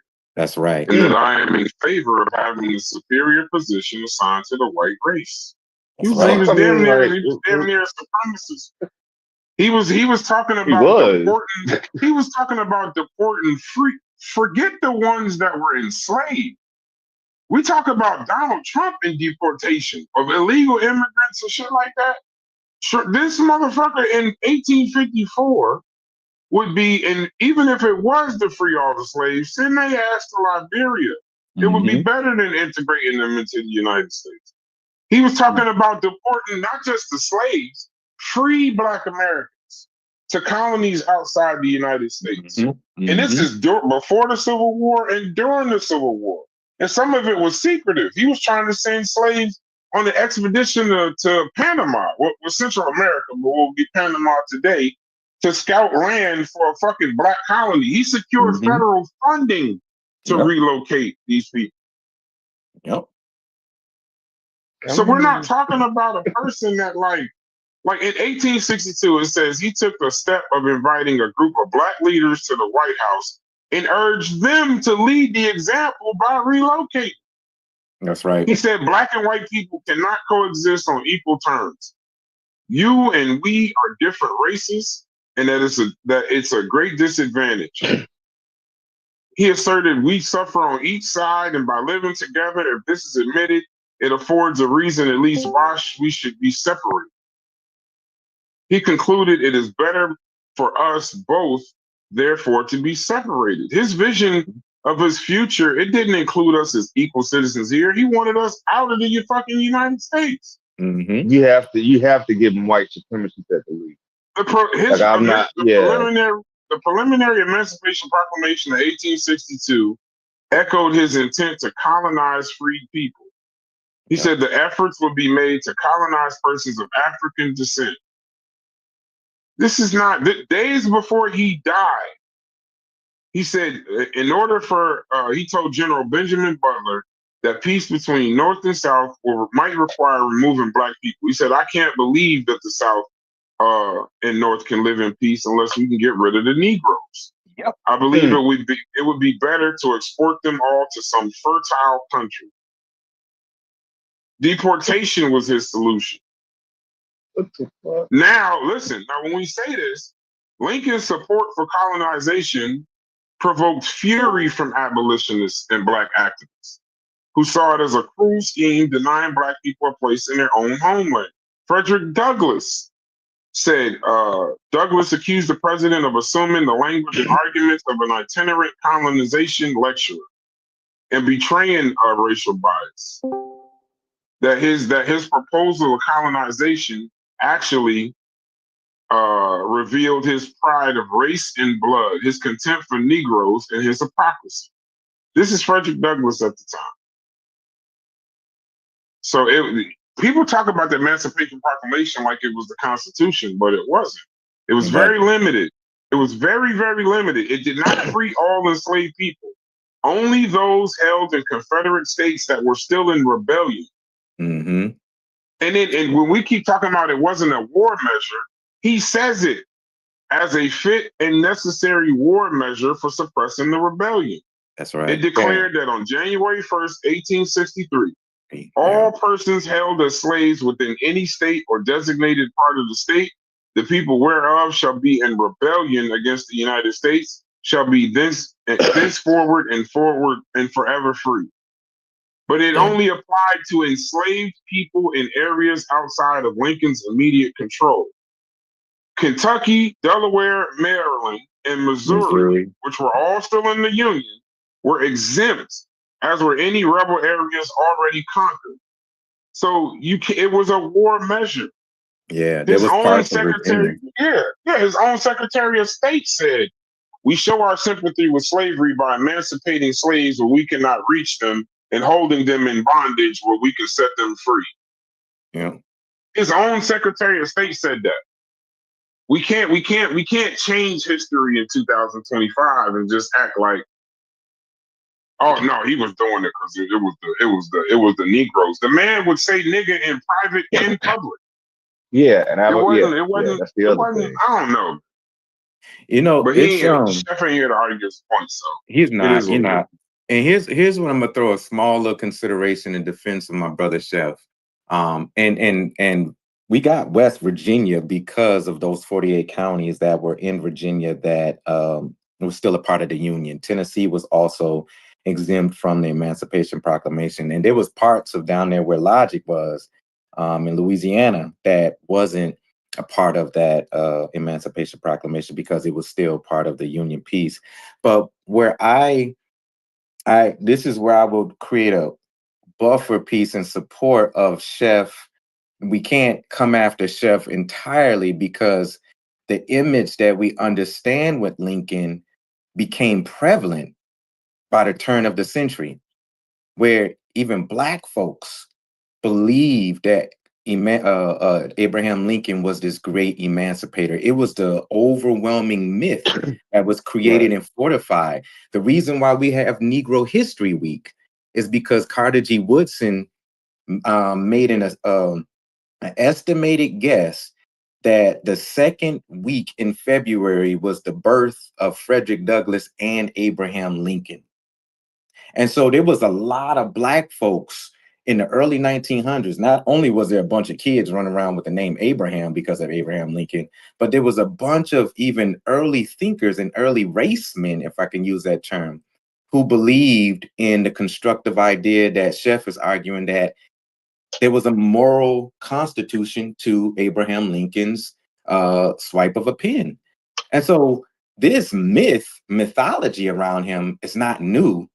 And it's not it's not something that's coming out of Chef as if it's something that he's doing deliberately. It's kind of like the myth that it kind of existed for generations up until recently. And so you had some scholars in the late 60s who began to question the position that Lincoln was on. And what I've been up developing 15 years, I'm going to say it took Lerone Bennett like 15 years to come up with that piece, but it was a 15-year project. And he was getting like he was getting attacked by different, Skip Gates and a few different people who was like, nah, it wasn't that bad, because you're shattering the image of a great white savior to Black folks who long held this idea that Abraham Lincoln was this great man. And so now when you write this book that's damn near 500 pages long, talking about he was not what you think he was, and he's something over here entirely different, people have to wrestle with that for a couple of generations. And some people altogether just say, fucking, I ain't believing that. Abraham Lincoln was a good old man, and when you got both of those of the world, both of those exist. And so I'm not ever going to blame my brother Chef for really trying to push and contend that point around Abraham Lincoln in the Civil War, because that's not his. He's echoing a sentiment and a held sacred belief around Abraham Lincoln that Black folks been holding on to since the early 1900s. But the key word you used was myth. Yeah. A lot of those things that were said, even with Carter G. Woodson and all of them, a lot of those things that were said was, I got a group of CPs right there. That was in his death. Mm-hmm. And Carter G. Woodson, I would say, used them more as a symbol. If you read Miseducation of the Negro, he talked about that, symbols and heroes and stuff like that. Yes, sir. And then also it placated a lot on, Lerone Bennett was talking about how it was when he died. So it was almost like he gave his life for slavery. You see that fucking stupid ass shit with the coins. He's the only one with a copper coin facing the other way. The red, because he turned the back. I mean, all this mythical ass stuff, but people, but like, it's just the reality is, I think he was more a saint after his death, because during his life, Douglas was chewing his ass up. Oh, for real. Frederick Douglass was chewing him up. Yes. And when we're and the thing is, we use these definitions very loose. Someone in here said that Abraham Lincoln was an abolitionist. An abolitionist is for the complete and erratic. And I'm not saying this is my definition, so I'm gonna use it loose. Or I'm gonna be a hypocrite right now. An abolitionist is for the eradication of slavery, not for eradication of slavery, just not the border states. You're talking about people during that time. You know, we could look at the abolitionists of that time. The abolitionists of that time weren't in the frame of how can I say it? They weren't in the frame of like trying to play around. These were people that was trying to get that shit out of here, get it going. This is William Garrison, Douglas, Tubman. People forget about Harriet Tubman a lot in these conversations. Yeah. But they wanted the immediate and total eradication of slavery, and then also equal rights for Black people. So if you want to say that he was moderate, anti-slave, Lincoln was moderate or whatever, that's fine. But you can't say that he was a politician, bro. He was trying to preserve the Union and make sure that if we did move our ass into Kansas and Nebraska, that slavery, the freed white people was going to get them jobs, not slavery. That's right. It wasn't about slavery. Right? It wasn't about. But ain't nobody arguing the counterpoint. So somebody got a different point? Because this is at this point we're just kicking the shit out of Chef unnecessarily. Where's Fetty? I attempted to defend my brother a little bit. I attempted to defend him. You did a good job. Yeah, but it's clear with the mythology. Right. Like let's be real. Like we're talking about mythology at this point. We're not talking about something practical or real. That's right. That's right. That's about as good as it's gonna get though, Brass. I mean, because obviously this is some bullshit that was made up after he was dead. You know, it wasn't like that when he from his contemporaries. You know, it's some shit that, and I totally get what Josh is saying. Why? I mean, like growing up, Lincoln was a hero. You know what I'm saying? Like you know, the man could do no wrong. So, and I don't think Chef is being like. Listen, we can joke about the Chef X and this that, but yeah, we know Chef ain't really like that. You know what I mean? I ain't never called that nigga Chef X. I didn't even know that. I didn't even know that y'all was going there. I wouldn't say Chef X. I would just say Chef. Chef. These conversations are important because, similar to what Mujasi is saying, it does make you have that question of, I mean, this question, because we're talking about people. I like the conversation. This conversation about a person is weird because, people are funny. So it's like, you could say he was moral and a politician and then somehow try to prove your point. Fine. But when you talk about the other conversation, to me was a little bit better because at least we're talking about some structures, some systems, and some institutions that are in place and trying to prove that the overall ideology of those structures, systems, and institutions were somehow the greatest liberators. You fuck up a conversation, like even yesterday. I left the conversation mainly yesterday because y'all started talking about white people. And I don't like to get into that kind of conversation, whether it's good, bad, or otherwise, because you're talking about people. People are flawed.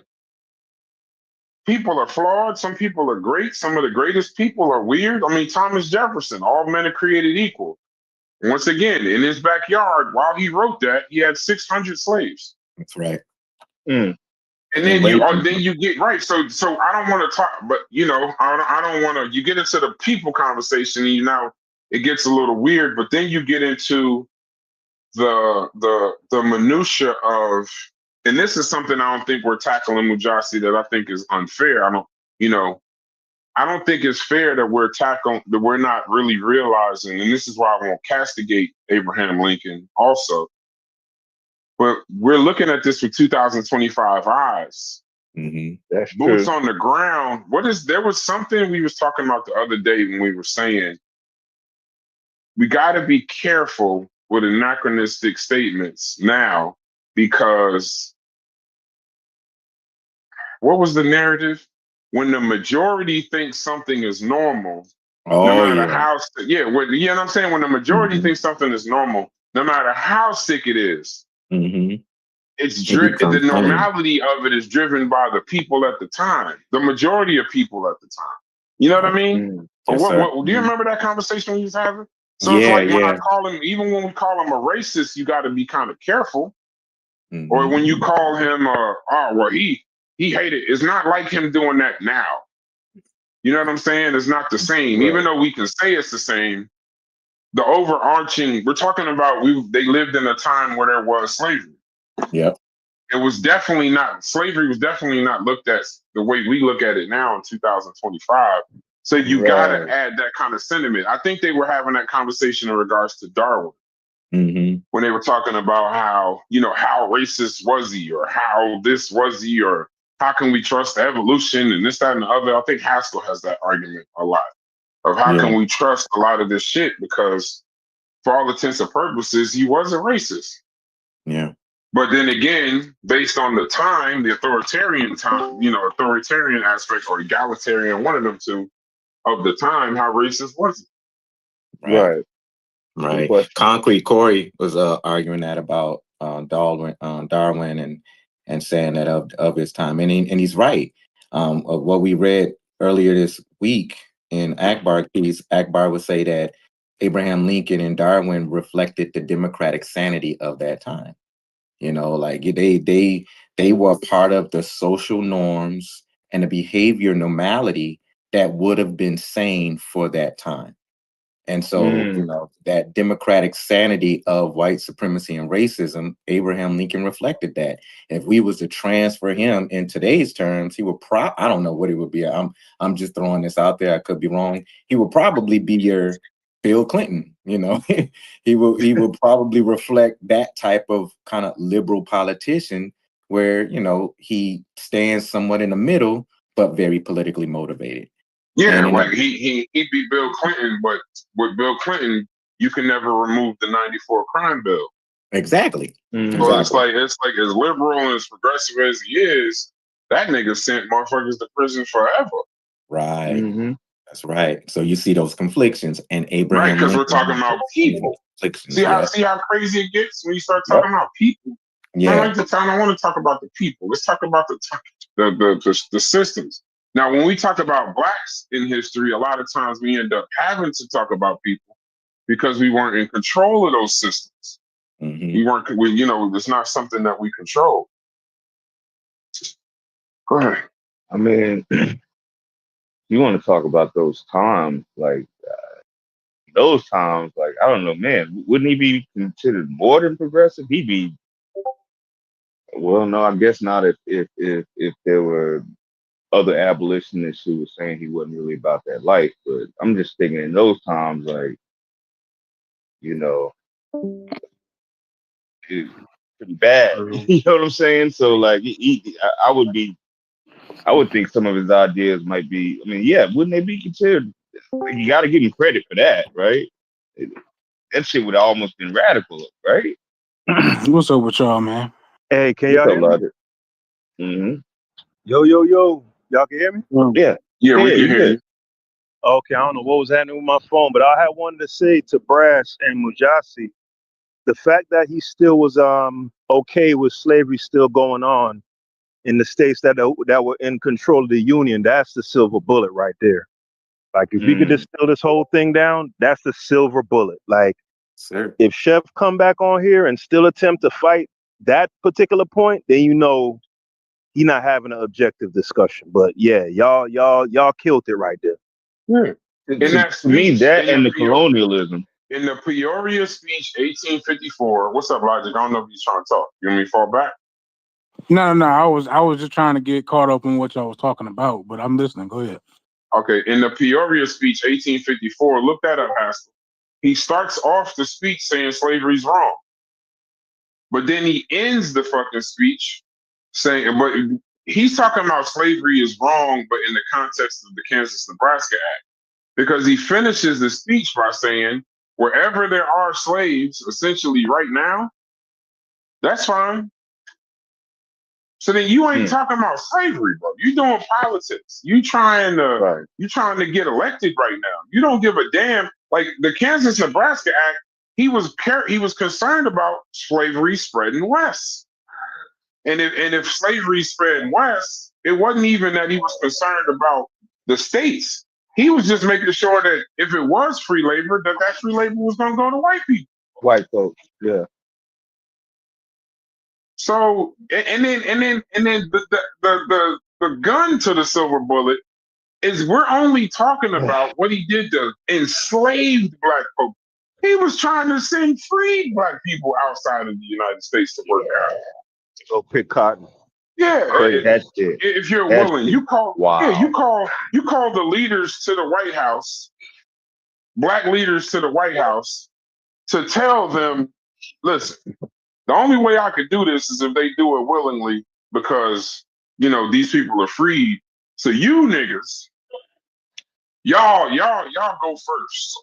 Be the examples that they need to see.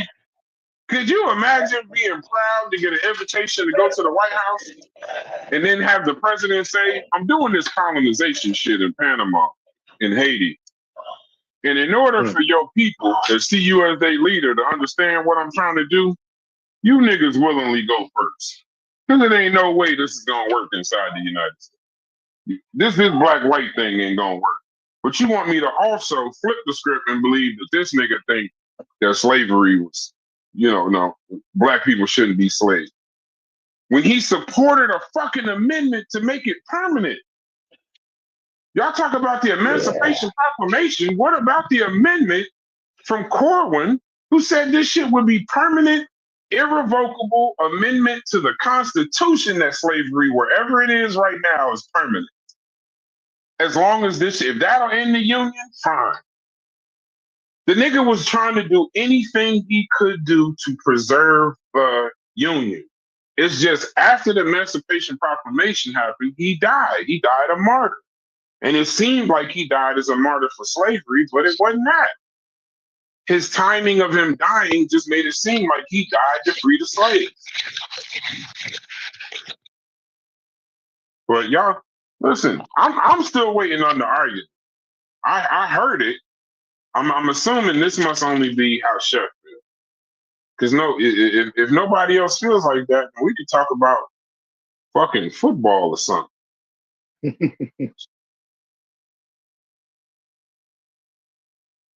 Yeah, the homie Steph. He said, no. He says you can't discuss. It says you can't discuss the system without discussing the people who created it. No, correct. When I say discussing people, the original conversation we was having, the homie, was Western civilization is the greatest liberators or champions, greatest champions in human rights in history. But as we began to talk about Western civilization, it really was, Chef was saying that we were really having a white people conversation. But my flip back to Chef would be, I think Chef was actually having a white person conversation. I was trying to talk about the institutions, and I think it was white people are the greatest champions and human liberators, because when you do the Western civilization argument, it's flawed because most of us were brought to Western civilization. We wouldn't be here without it, without the oppression and the barbary of the barbarianism. So that's why. So when we talk about the system, he said the system didn't just create itself out of happenstance. No, that's true, but I just don't want to talk about people in this particular conversation, because we're talking about what's happening to groups of people.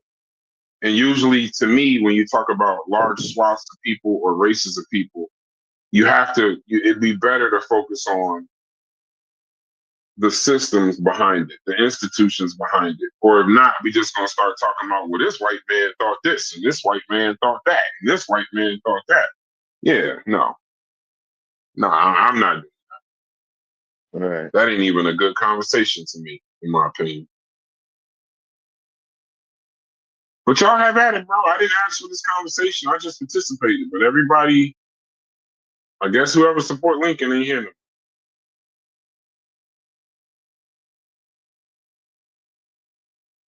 That's why I was asking y'all earlier, Askell, because I didn't think it would be that long of a conversation. I was asking y'all, is this even some shit to go live over? Because I don't think it. Once you start pulling out the points, I said I'd probably kill the conversation when I brought up the points. So, do y'all want to talk about something else, or we can shut the live off and go on about our day? It's Saturday, watching football anyway. I think I came in and contribute all that I wanted to contribute, but I definitely want to encourage folks to get into the next article coming up for our study group this Tuesday. If I remember correct, we're going to be talking about social Darwinism and scientific racism.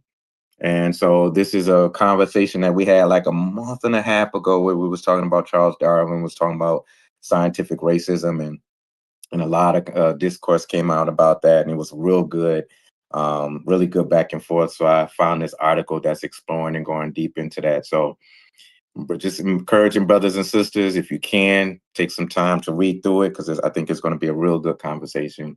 Some good platforms on Tuesday. We're about to read the Beagle. About to read the Beagle, niggas. Oh, God. Oh, shit. I'm such a fucking nerd. I love this shit, man. I wish Haskell could actually be a part of some of these conversations. Haskell, to me, has the most nuanced argument when it comes to Darwin. It's the most nuanced one. It's not a, if you're there, maybe you can present it, but it's the most nuanced one. It's not the overly supportive. It's not the overly against. It's just like, even when we started talking about this today, he immediately said, well, then what about Darwin? Because I think Darwin's racism has always been a question, not just in conscious community circles, but just a question in general.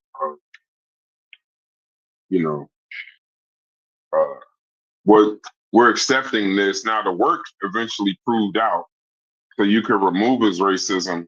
But I think a lot of times people will always have a hard time accepting his thoughts, because it was like, man, this guy was a fucking racist.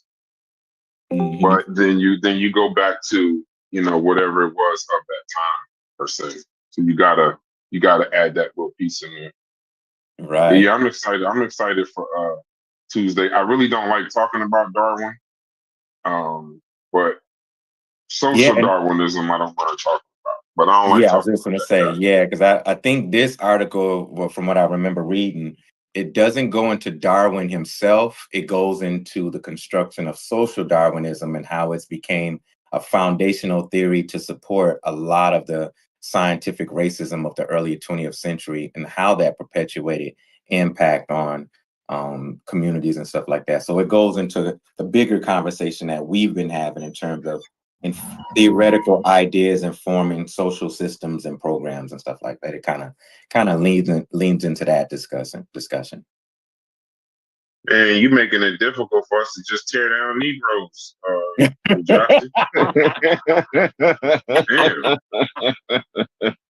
are you doing? Are you an agent? You trying to get us to stop there? The community is mad at you, bro. Now we gotta accept where my tearing down Negro brother Logic at? Me and Logic was the king tearing down the Negroes. Now we gotta learn about them and say, hey, take a second. We can't tear them down. We can't learn about them and tear them down at the same time. Justin. Yeah, I know.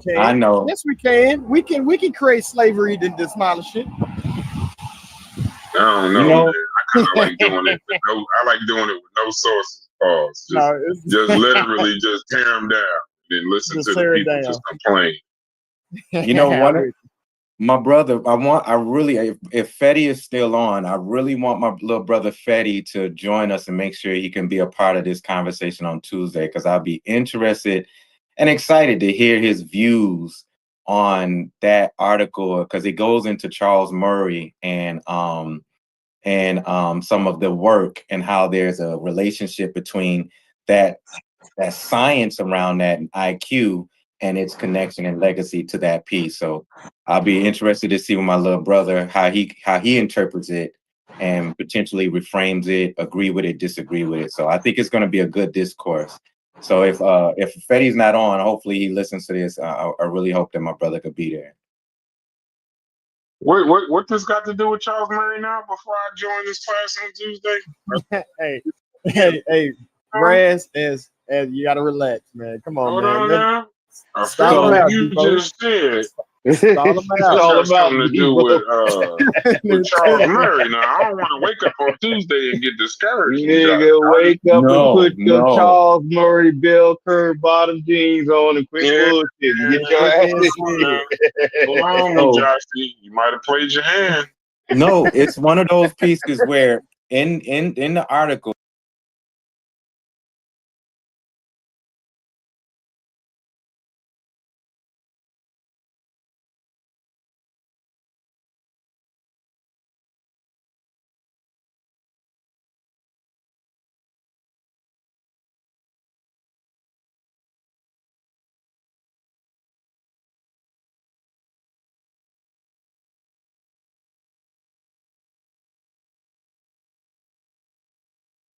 curve idea and reframe that as a legacy or scientific racism revisited. So I think they got like a couple of paragraphs where they go into Herstein's and Murray's work and look at that as been an extension of scientific racism.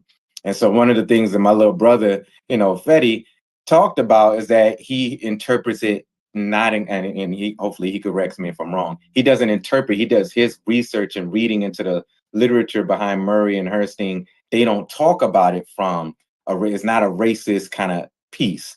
And so it kind of explores that. The article is not entirely about that, but it revisits that in its conclusion. So that's why I think it's a good piece for us to have some conversation about. It's not about the bell curve and their work, but it concludes with kind of making an argument that work is a revisiting example of what scientific racism looked like in today's terms. Well, Joshua, do you think that we are free from scientific racism right now? No, I don't think so. No. Not Anybody think we are free from it?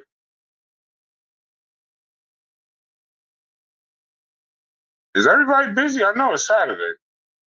Look, I'm not. I heard what you said, Mujasi. I just rather not speak on it right now. Okay. Yeah. Much respect, my brother. I don't think we're free from it. I don't think we're free from it. You think we are? No, I don't. Oh, okay. Yeah. I don't think we're free. I'm actually reading it right now. Okay. It's a good read. It's really good. it's gonna challenge some things, but I think yeah. Hold on, what did this motherfucker just say? Yeah, this is gonna be interesting on Tuesday. Mm-hmm. Yep.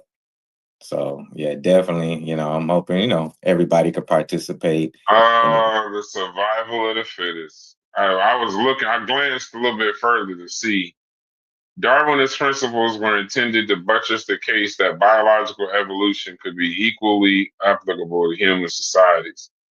But Spencer reasoned further that human societies, like biological species, operate according to the principles of natural selection, are governed by competition and fitness, and evolve from an undifferentiated, homogeneous, and primitive state to one of differentiation, heterogeneity, and progress. Those too weak or ill-equipped to compete are those who are unwilling or unable to do so, ought not to be given an artificial boost to keep them on nature's battlefield. Yeah, this article done pissed me off.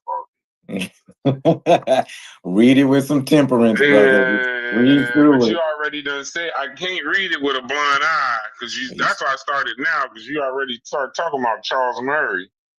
Yeah. And now laissez-faire government and individualism, these games. Y'all go ahead and talk. I'll mute my mic. I'm reading right now. Yeah, Just read. So, and I'm encouraging everybody, if you can, synthesize it, read through it, because I think the argument that they're making, what Dennis is making in this, is interesting, coming from a kind of a sociological and anthropological interpretation of it.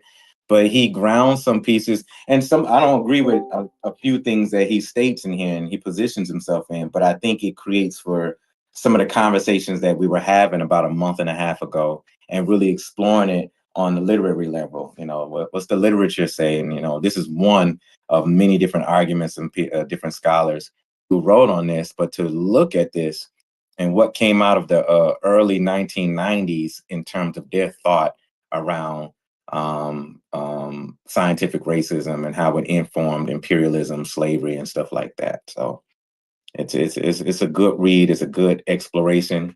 It does take some time to breathe through it. Whoa. But I think you're gonna find some things that it explodes, and there's gonna be some things that you're gonna like, yeah. Hey, listen to this. So Spencer,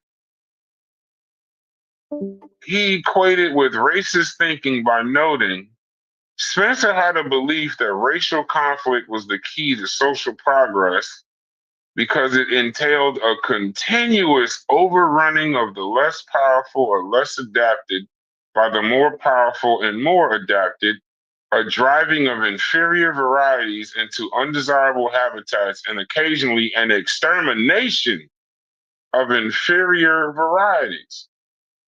He said his fear was that governments would intervene to keep the less powerful afloat with artificial devices such as welfare, thereby fucking with nature's natural selection process. So this person must have agreed that, okay, it says it in the next damn statement, that he believes slavery, it was supposed to happen. Like, it's needed.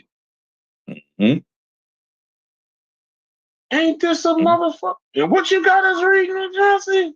That's what I'm saying. So we're looking at how they're exploring how scientific racism and leaders and thought people inform certain ideas of social events. And so the article, what Dennis is doing is his argument is that you can't talk about the bell curve, and you can't talk about some of the basis of those researchers and some of those scholars that formulated this tradition of thinking without looking at it from the scientific way of how racism permeated these research think tanks. And so that's the summation of his argument. I've heard this argument. Yeah. I mean, but that's why I say it amazes me how, like, and again, I respect what you're saying. It amazes me how, like, a person will talk about something indirectly, but don't want to read the actual book. Like that kind of like amazes me. Like, you talking about the bell curve, Fetty? Yeah. But like I even brought up how, like, even Murray, it's like it's crazy because, like, that's why I say you got to be mindful of who the author is and what political agendas they have to try to talk on the book, because they will use that book to act as if he came out and had a conclusion that was synonymous with the racist shit. He made disclaimers all through that book, bro, about racism and all of that shit. So I just be tripping out, like.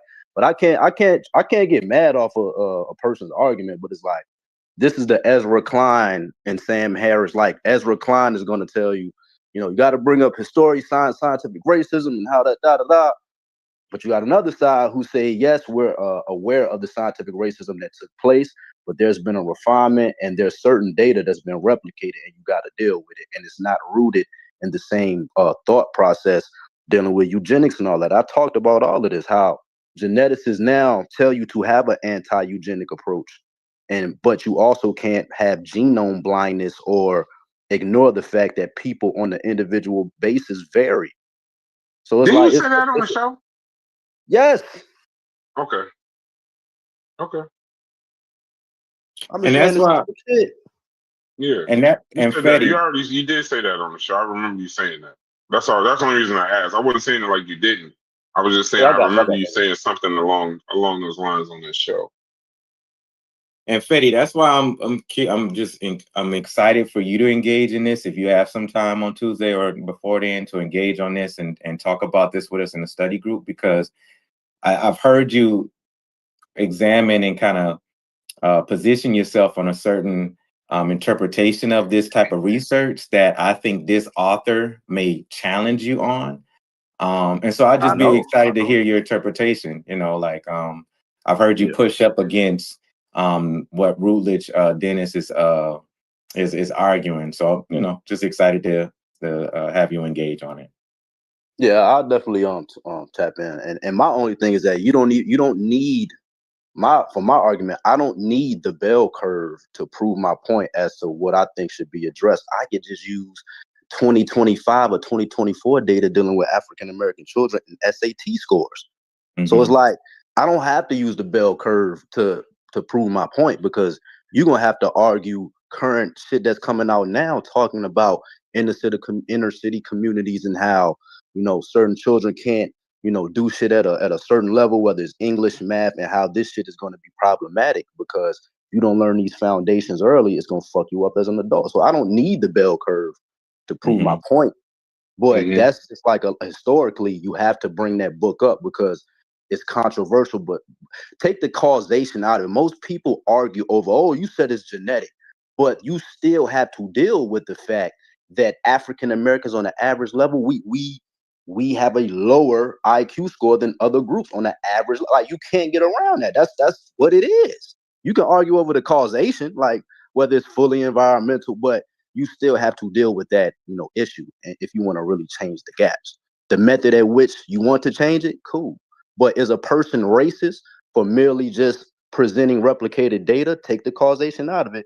Are you saying if any white person that's in a certain position, if they were to present something that isn't, I guess, feel good from an African American standpoint, is that person automatically racist? No.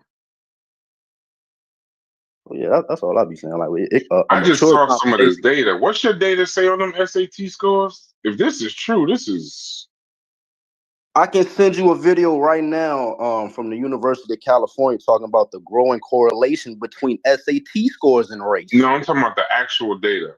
Okay, no, I got that we average 907. No, I'm saying the numbers. I can show you a video. It's a time lapse from like 1980 something to now, and it shows, you know, like on a time lapse, it shows like, you know, the scores of African Americans compared to other groups. It has Asian, Indian, Black, white, shit like that, and it shows you a graph, like a time lapse, showing how these groups fare with one another based off math scores, English score, and you see we damn near we was like second to last or third to last certain decades or whatever, but it's a certain thing that you see like based off, you know, the past 30, 40 years. You know what I mean? So I'll send all that to you. It says that ours is 907 and that the national average is 1,024. How the hell are we 120 points behind the fucking national average? Is this PSAT or SAT? I mean, it depends on, but most data uses like SAT, ACT scores. If you talk about younger like middle school, high school, I think they use something. I forgot the exact standardized test they use, but it's all correlated. Like IQ tests, standardized tests, and even what young children take as far as like, you know, tests to measure certain shit. It's all measuring something called the G factor, and you can like extract that, and you're able to, you know, see where a student may lack in, whether it's the shit y'all talking about, like verbal. Do they need to get better at the verbal part of the test, or the pattern recognition, where you see a picture and you know how like it'll say ABC, and the fourth one it'll show like a certain pattern, and you got to be able to, you know, show what the next one is. So it's measuring a lot of shit that's been shown to be, you know, very critical when you're an adult. So it's like, I'll send it to you, but send it to me. Shit bad, bro. Yeah, that's not good. That is not good. I know they were saying there was a little bit of a change up a few years back when the test went more digital. But 120 from the national average, that's a little crazy.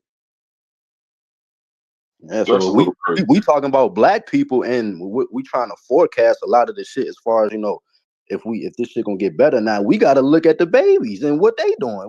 We don't really matter. We matter, but we gotta forecast on what the fuck they doing, what they, you know what I mean, the challenges they gonna have, because they gonna be the ones represent us when we all gone.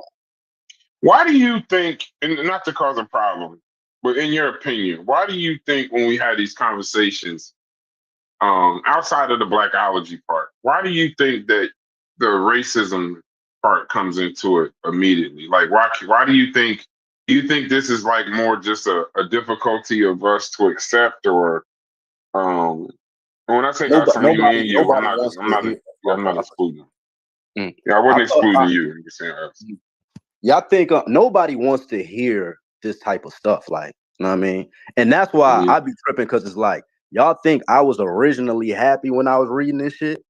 What's the brother Joey that said I gotta go lay down? After reading that shit, I had to go lay down for like a week, bro. I ain't gonna lie. I'm like, yo, this shit, wow. But like when I was inquiring and I'm looking at the, reading the book and looking at other external sources to not talk about the causation, but the problems of, gaps of scores, I had to tell myself, I'm like, bro, I can't lie to myself when I'm seeing certain shit that's replicated. You know what I'm saying? I'm like, yo, at this point, I got to either say this shit bullshit, and I know in the back of my mind, I'm saying it based off emotion, or I got to deal with this shit like how I would, as a coach or whatever. If I was to see we finishing last in a certain metric in that area of space, you going to address it like, yo, we got to get this shit right. So it's like, I especially when I watched Arthur Jensen had that Harvard debate in like 1969, and he said, if we don't address this problem and fix it, future generations of African Americans will say this is the biggest blunder when it comes to our progression. So I told myself, I'd be damned if a white man has the heart to talk about this shit and none of us don't. That the optics of that don't look good. So hey, I said, fuck it, I'll be the sacrificial lamb and at least bring it up and not have any emotion to it. Like I'm saying, look, these are the results. These are the IQ averages, SAT scores, or whatever. Shit ain't looking good. You can argue over the causation, that's cool. But the reason why I bring up genetics, because a lot of new research dealing with neuroscience is trying to address old problems that's been rooted in racism. And a lot of these neuroscientists are approaching it from, hey, this is data that we can use to address it. And because and even if we address it on a political level or policy level, it doesn't have to be rooted in necessarily racism, because they bring the analogy of you got eyeglasses and we've created ways for people who don't see as good to use that thing to, operate better in society. So whenever a person hears like, oh, the causation may be because of this, socioeconomic or genetic or whatever, they're just trying to find the solution. Because again, when I'm reading all of these sources and all of the money that's been allocated, billions, my nigga, billions of dollars have been used to address the same shit we've been talking about: socioeconomic factors, the Head Start program, nutrition, and nothing has really worked to the extent at which they wanted it to work. Bill Gates pulled back. He had a little joint a couple years ago. Some shit of money being allocated to address certain gaps. They're data people. Like they looking at the shit ain't working. We need to pull it back. So it's like, yeah, the socio-economic thing. I agree with that. Lead in the black people communities. Lead dealing with external shit like violence. All of that shit plays a part. But I just think we could have this convo in good faith without talking about, hey, that's racist. You think black people dumb and all that shit. It's like, come on. Okay. Is Logic or Haskell, y'all available? Yeah, no? I was gonna say, ask the question again. Why do you think when we have this IQ conversation, or just in public, but in here, that rather than trying to really deal with the actual data, does it immediately become a somebody got to be racist conversation? You know what I'm saying? Like, where do you land on that? Do you think we should be more focused on the data, or should we be mainly just never really removed from the socioeconomics and stuff like that? Like, why do you think it always becomes a racist conversation? Because we tend to be able to have a lot of good conversations in here, even testy conversations in here. But that particular one, it never works. We always gonna start. It always ends up somebody yelling, cussing, something like that. I can't explain that part. The only question, I don't really partake in that, but I think people don't want to look at the data, honestly. And so it's easy to turn to the racism and put the blame and onus on that instead of actually looking at quantifiable information. So where are you with? Are you familiar with the IQ conversation? Is regarding the IQ test or just Like a different like the conversation? bell curve and Charles Murray. Yeah, I'm familiar with the bell curve. So where do you stand with the bell curve? Do you think it's something we should look at the data, or do you think it's more of a racist connotation of a conversation? I definitely think it's a more racist connotation with the bell curve. But you just said, Louis, we should look at the data. Doesn't the bell curve offer mainly data, or no? No. The bell curve, in my opinion, is trying to encourage a particular outlook on that IQ test. And you think even in 2025, even if that's what it was doing during that time, you think in 2025 it's still doing that, or you think it's something that we should, like when I say the African American scores on the SATs are 120 points behind the national average, do you put that towards data, or do you mainly say that there's got to be some other reason for that? So when we look at the data regarding that, we have to look at population, demographics. We have to look Uh-huh. at how they compare to other students in those areas, and then make sure that they're getting the same type of quality education across the board. And so that's my thing is like, regardless of the racial factor, are the tests accurate regardless of that aspect? Like, can you put any child within this particular educational system, and as long as the educational system is of quality, can they succeed? And there are cases, depending on which cities you're in and the financial situation within those cities, there are cases where you may have cities that pursue more so pushing academic agenda higher than maybe sports, and things like that. So those particular schools have, they equip their students. They have more available, learning abilities and tactics for students who may have a hard time or who may have certain learning disabilities. Those same things may not always be present across the board. So then where do you agree with the data? I agree with the Like current. yeah. Go ahead, I'm listening. Yeah, I agree with the current IQ test. The current IQ test. And it's different from our test then? 6 months, yes. How? The standards for education were different. Just explain. Just assume like I don't know.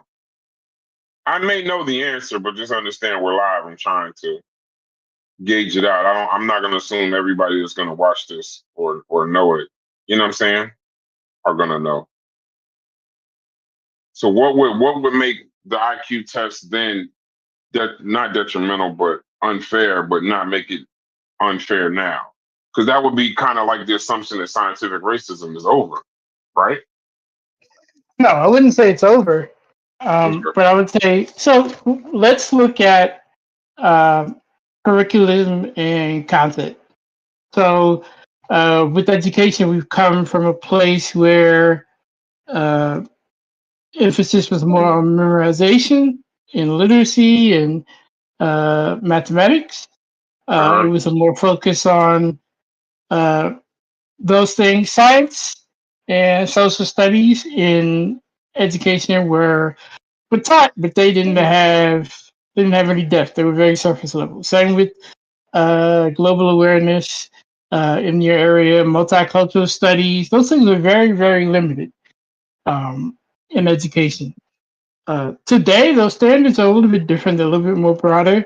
They're more skill focused. There's more emphasis on problem solving, literacy, critical thinking, integration of STEM across the board, and they don't ignore the cultural awareness aspect. There's SEL, social emotional learning. It's also part of current today education. So the education itself is completely different across the board. Okay. Yeah, the testing. I mean, I can go further in depth with the testing.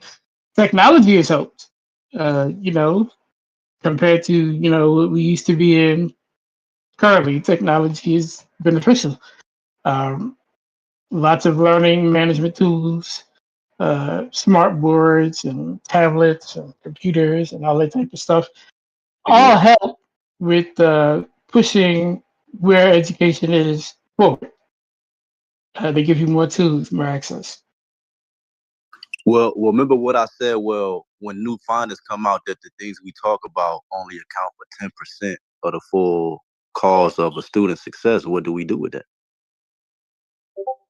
That's a good point. You know what I mean, because like even in the bell curve book, like take the most of the contention again comes from a paragraph, bro, in one chapter. When I read that, like when I read most of what he was saying, like regarding the problem of how we're in a complex society, like as every day as time goes on, we're going to be in a more complex society to where the jobs that are, lucrative or whatever are going to demand a certain cognitive just baseline, right? And if there's 51 million people with IQs below 85 and they show, like, take race out of it, this is just Americans. It's like an American problem that he's trying to say. How do you create an equal society based off policies if people vary individually based off intelligence? And the society that we in is rewarding people that really had no bearing on this intelligence, meaning like there's a lottery at play, meaning like take the group shit out of it. There is a genetic role in the individual being smart. It's like 60+ percent. It's a hereditary component to it. So that's where the whole genetic lottery argument comes into play. Take race out of it. How do you implement policies to address just that simple shit that can cause gaps within individuals? You know what I mean? It's a tough question.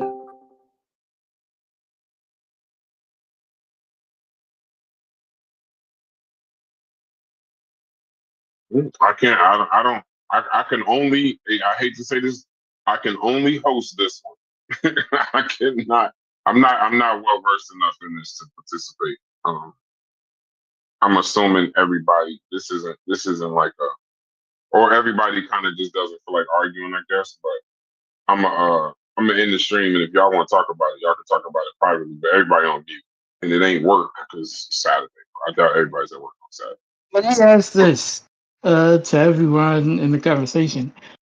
Do you all agree that in today's time, students should be graded on a curve? And if so, why? Ask Fetty that. I'd be interested to see what he said. I don't really have an opinion on it. I think that because my opinion would be very kind of cold because I still got children in school. Like I think our son should be graded on the merit of what he did. I don't like the connotations of bell curves. I remember bell curves when I was in school, and I used to hate that shit, bro. That's just I'm just saying for me personally. This ain't a racial conversation. This is just me. I hated when I would get a high grade, but I pretty much would be great. You know what I'm saying? I just didn't. But a racist, like a white nationalist, can use what we're talking about now to like segue into like DEI versus meritocracy. That's all I'm saying. And I think that's where I think people they like can. that, huh? Yeah, he said they they could.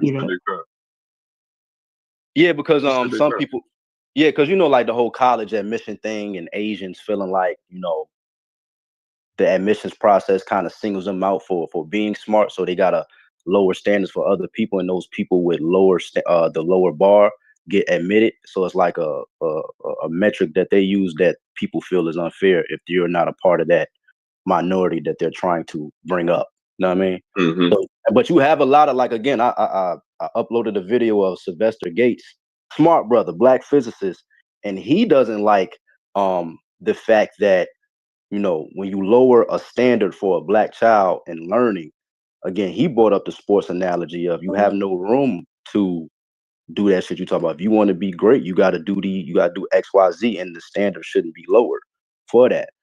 Especially off the basis you just trying to meet a quota versus trying to actually, you know, progress that person and make sure he's in the right environment to succeed. You know what I mean?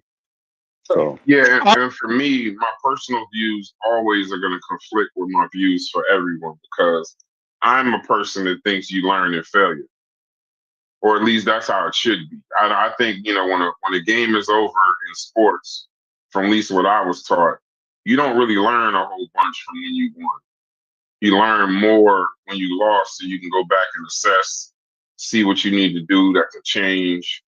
And then that would, to me, that's what in a capitalist society, the society we live in, I think that's more effective sometimes for for the, I guess, that survival of the fittest kind of thing. But I and look, understand how that would be kind of insensitive. remember, I brought up the case in the situation in Baltimore right now with the fact that certain the kids in Baltimore, it's you know, the statistics is that, you know, it's majority black, but this, you know, the whole them in math and English, they're at such a low bar, you know, automatically they have to point a finger. So it's a lot of controversy in a lot of places like Baltimore and certain inner city communities where they need to point the finger as to why these things aren't low. That's why, politically speaking, they do the shit that we talk about now, lowering standards just to meet a metric to say that, hey, we changed this, but in reality, you really didn't. You know what I mean? Mm-hmm.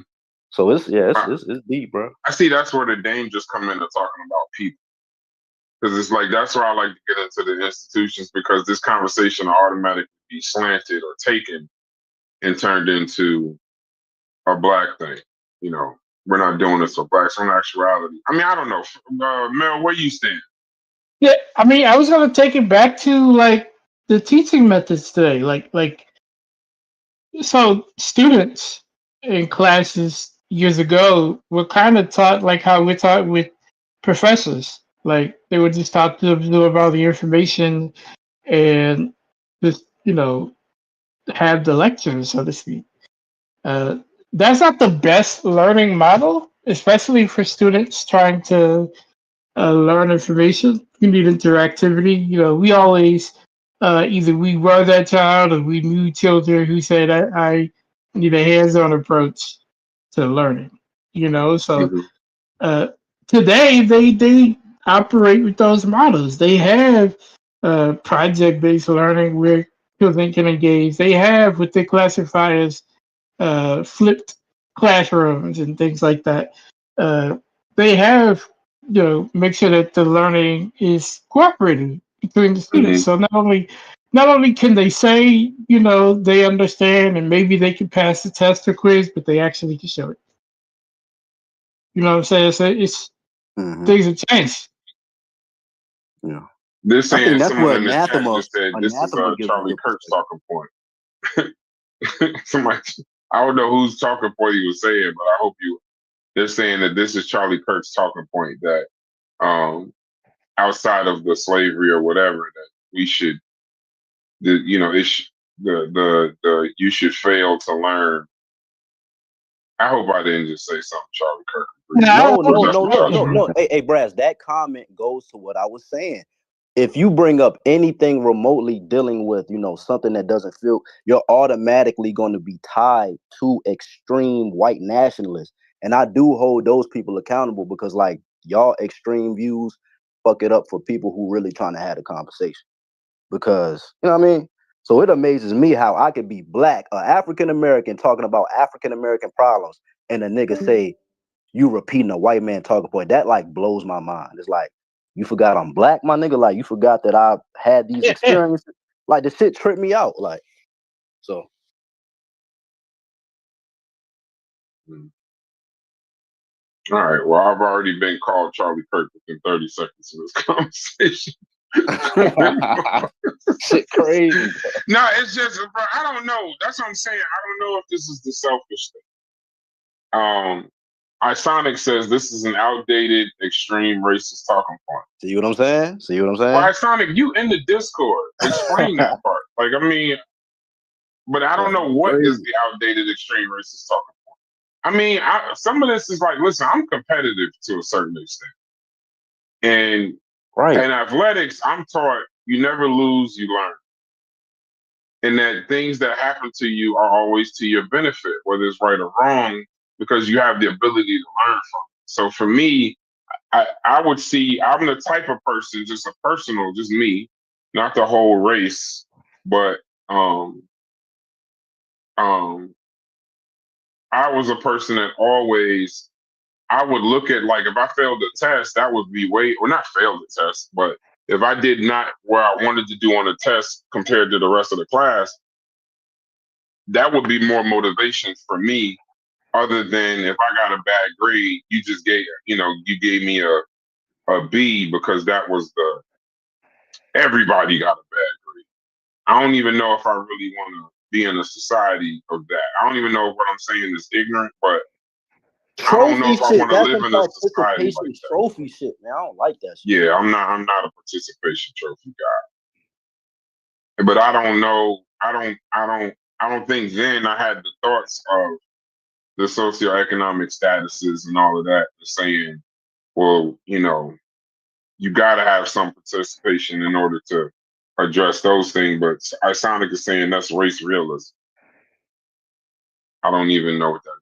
Again, most people who preach the environmental thing still ain't trying to address it. They trying to still ignore the fact that there's an IQ gap at all. So it's like, again, it's like a coach coming into a locker room and saying, y'all, we last in defense in the conference. And another coach saying, maybe we shouldn't tell them that. It's like, I don't know. He said maybe we shouldn't. Maybe we shouldn't tell them that and just say, you know what, we're the best in the conference, and just give a placebo effect. Like, fuck out of here. Sometimes you gotta say the shit that hurt, or not even hurt, but you need in order to truly address the problem, bro. Because that's another thing. If the problem was addressed 20, 30 years ago, I wouldn't be talking about it at all. But the fact that you had people with earnest efforts that, again, lent out a lot of money to address this shit, and nothing has really changed, I don't know what to say. Like, all right. Well, I like I said, I'm not versed enough. I'll just be telling my personal opinions. Is something I advise other people not to do. So I can't have this conversation. I want to, but I can't lead this particular conversation. This is outside of my purview. I can just give you personal opinions, and personal opinions are sometimes when you're looking at a group of people, or us. I don't even say a group of people. When you're looking at us racially, it's insensitive. That I don't want to do. So I'm gonna wrap this. I'm gonna wrap this particular show. I'm assuming everybody watching college football or playing college football Saturdays, man. Yeah, my team ain't playing just yet, so I think we might even have a bye. So I appreciate y'all. Shouts to the chat. Shouts to Chef. And the stream is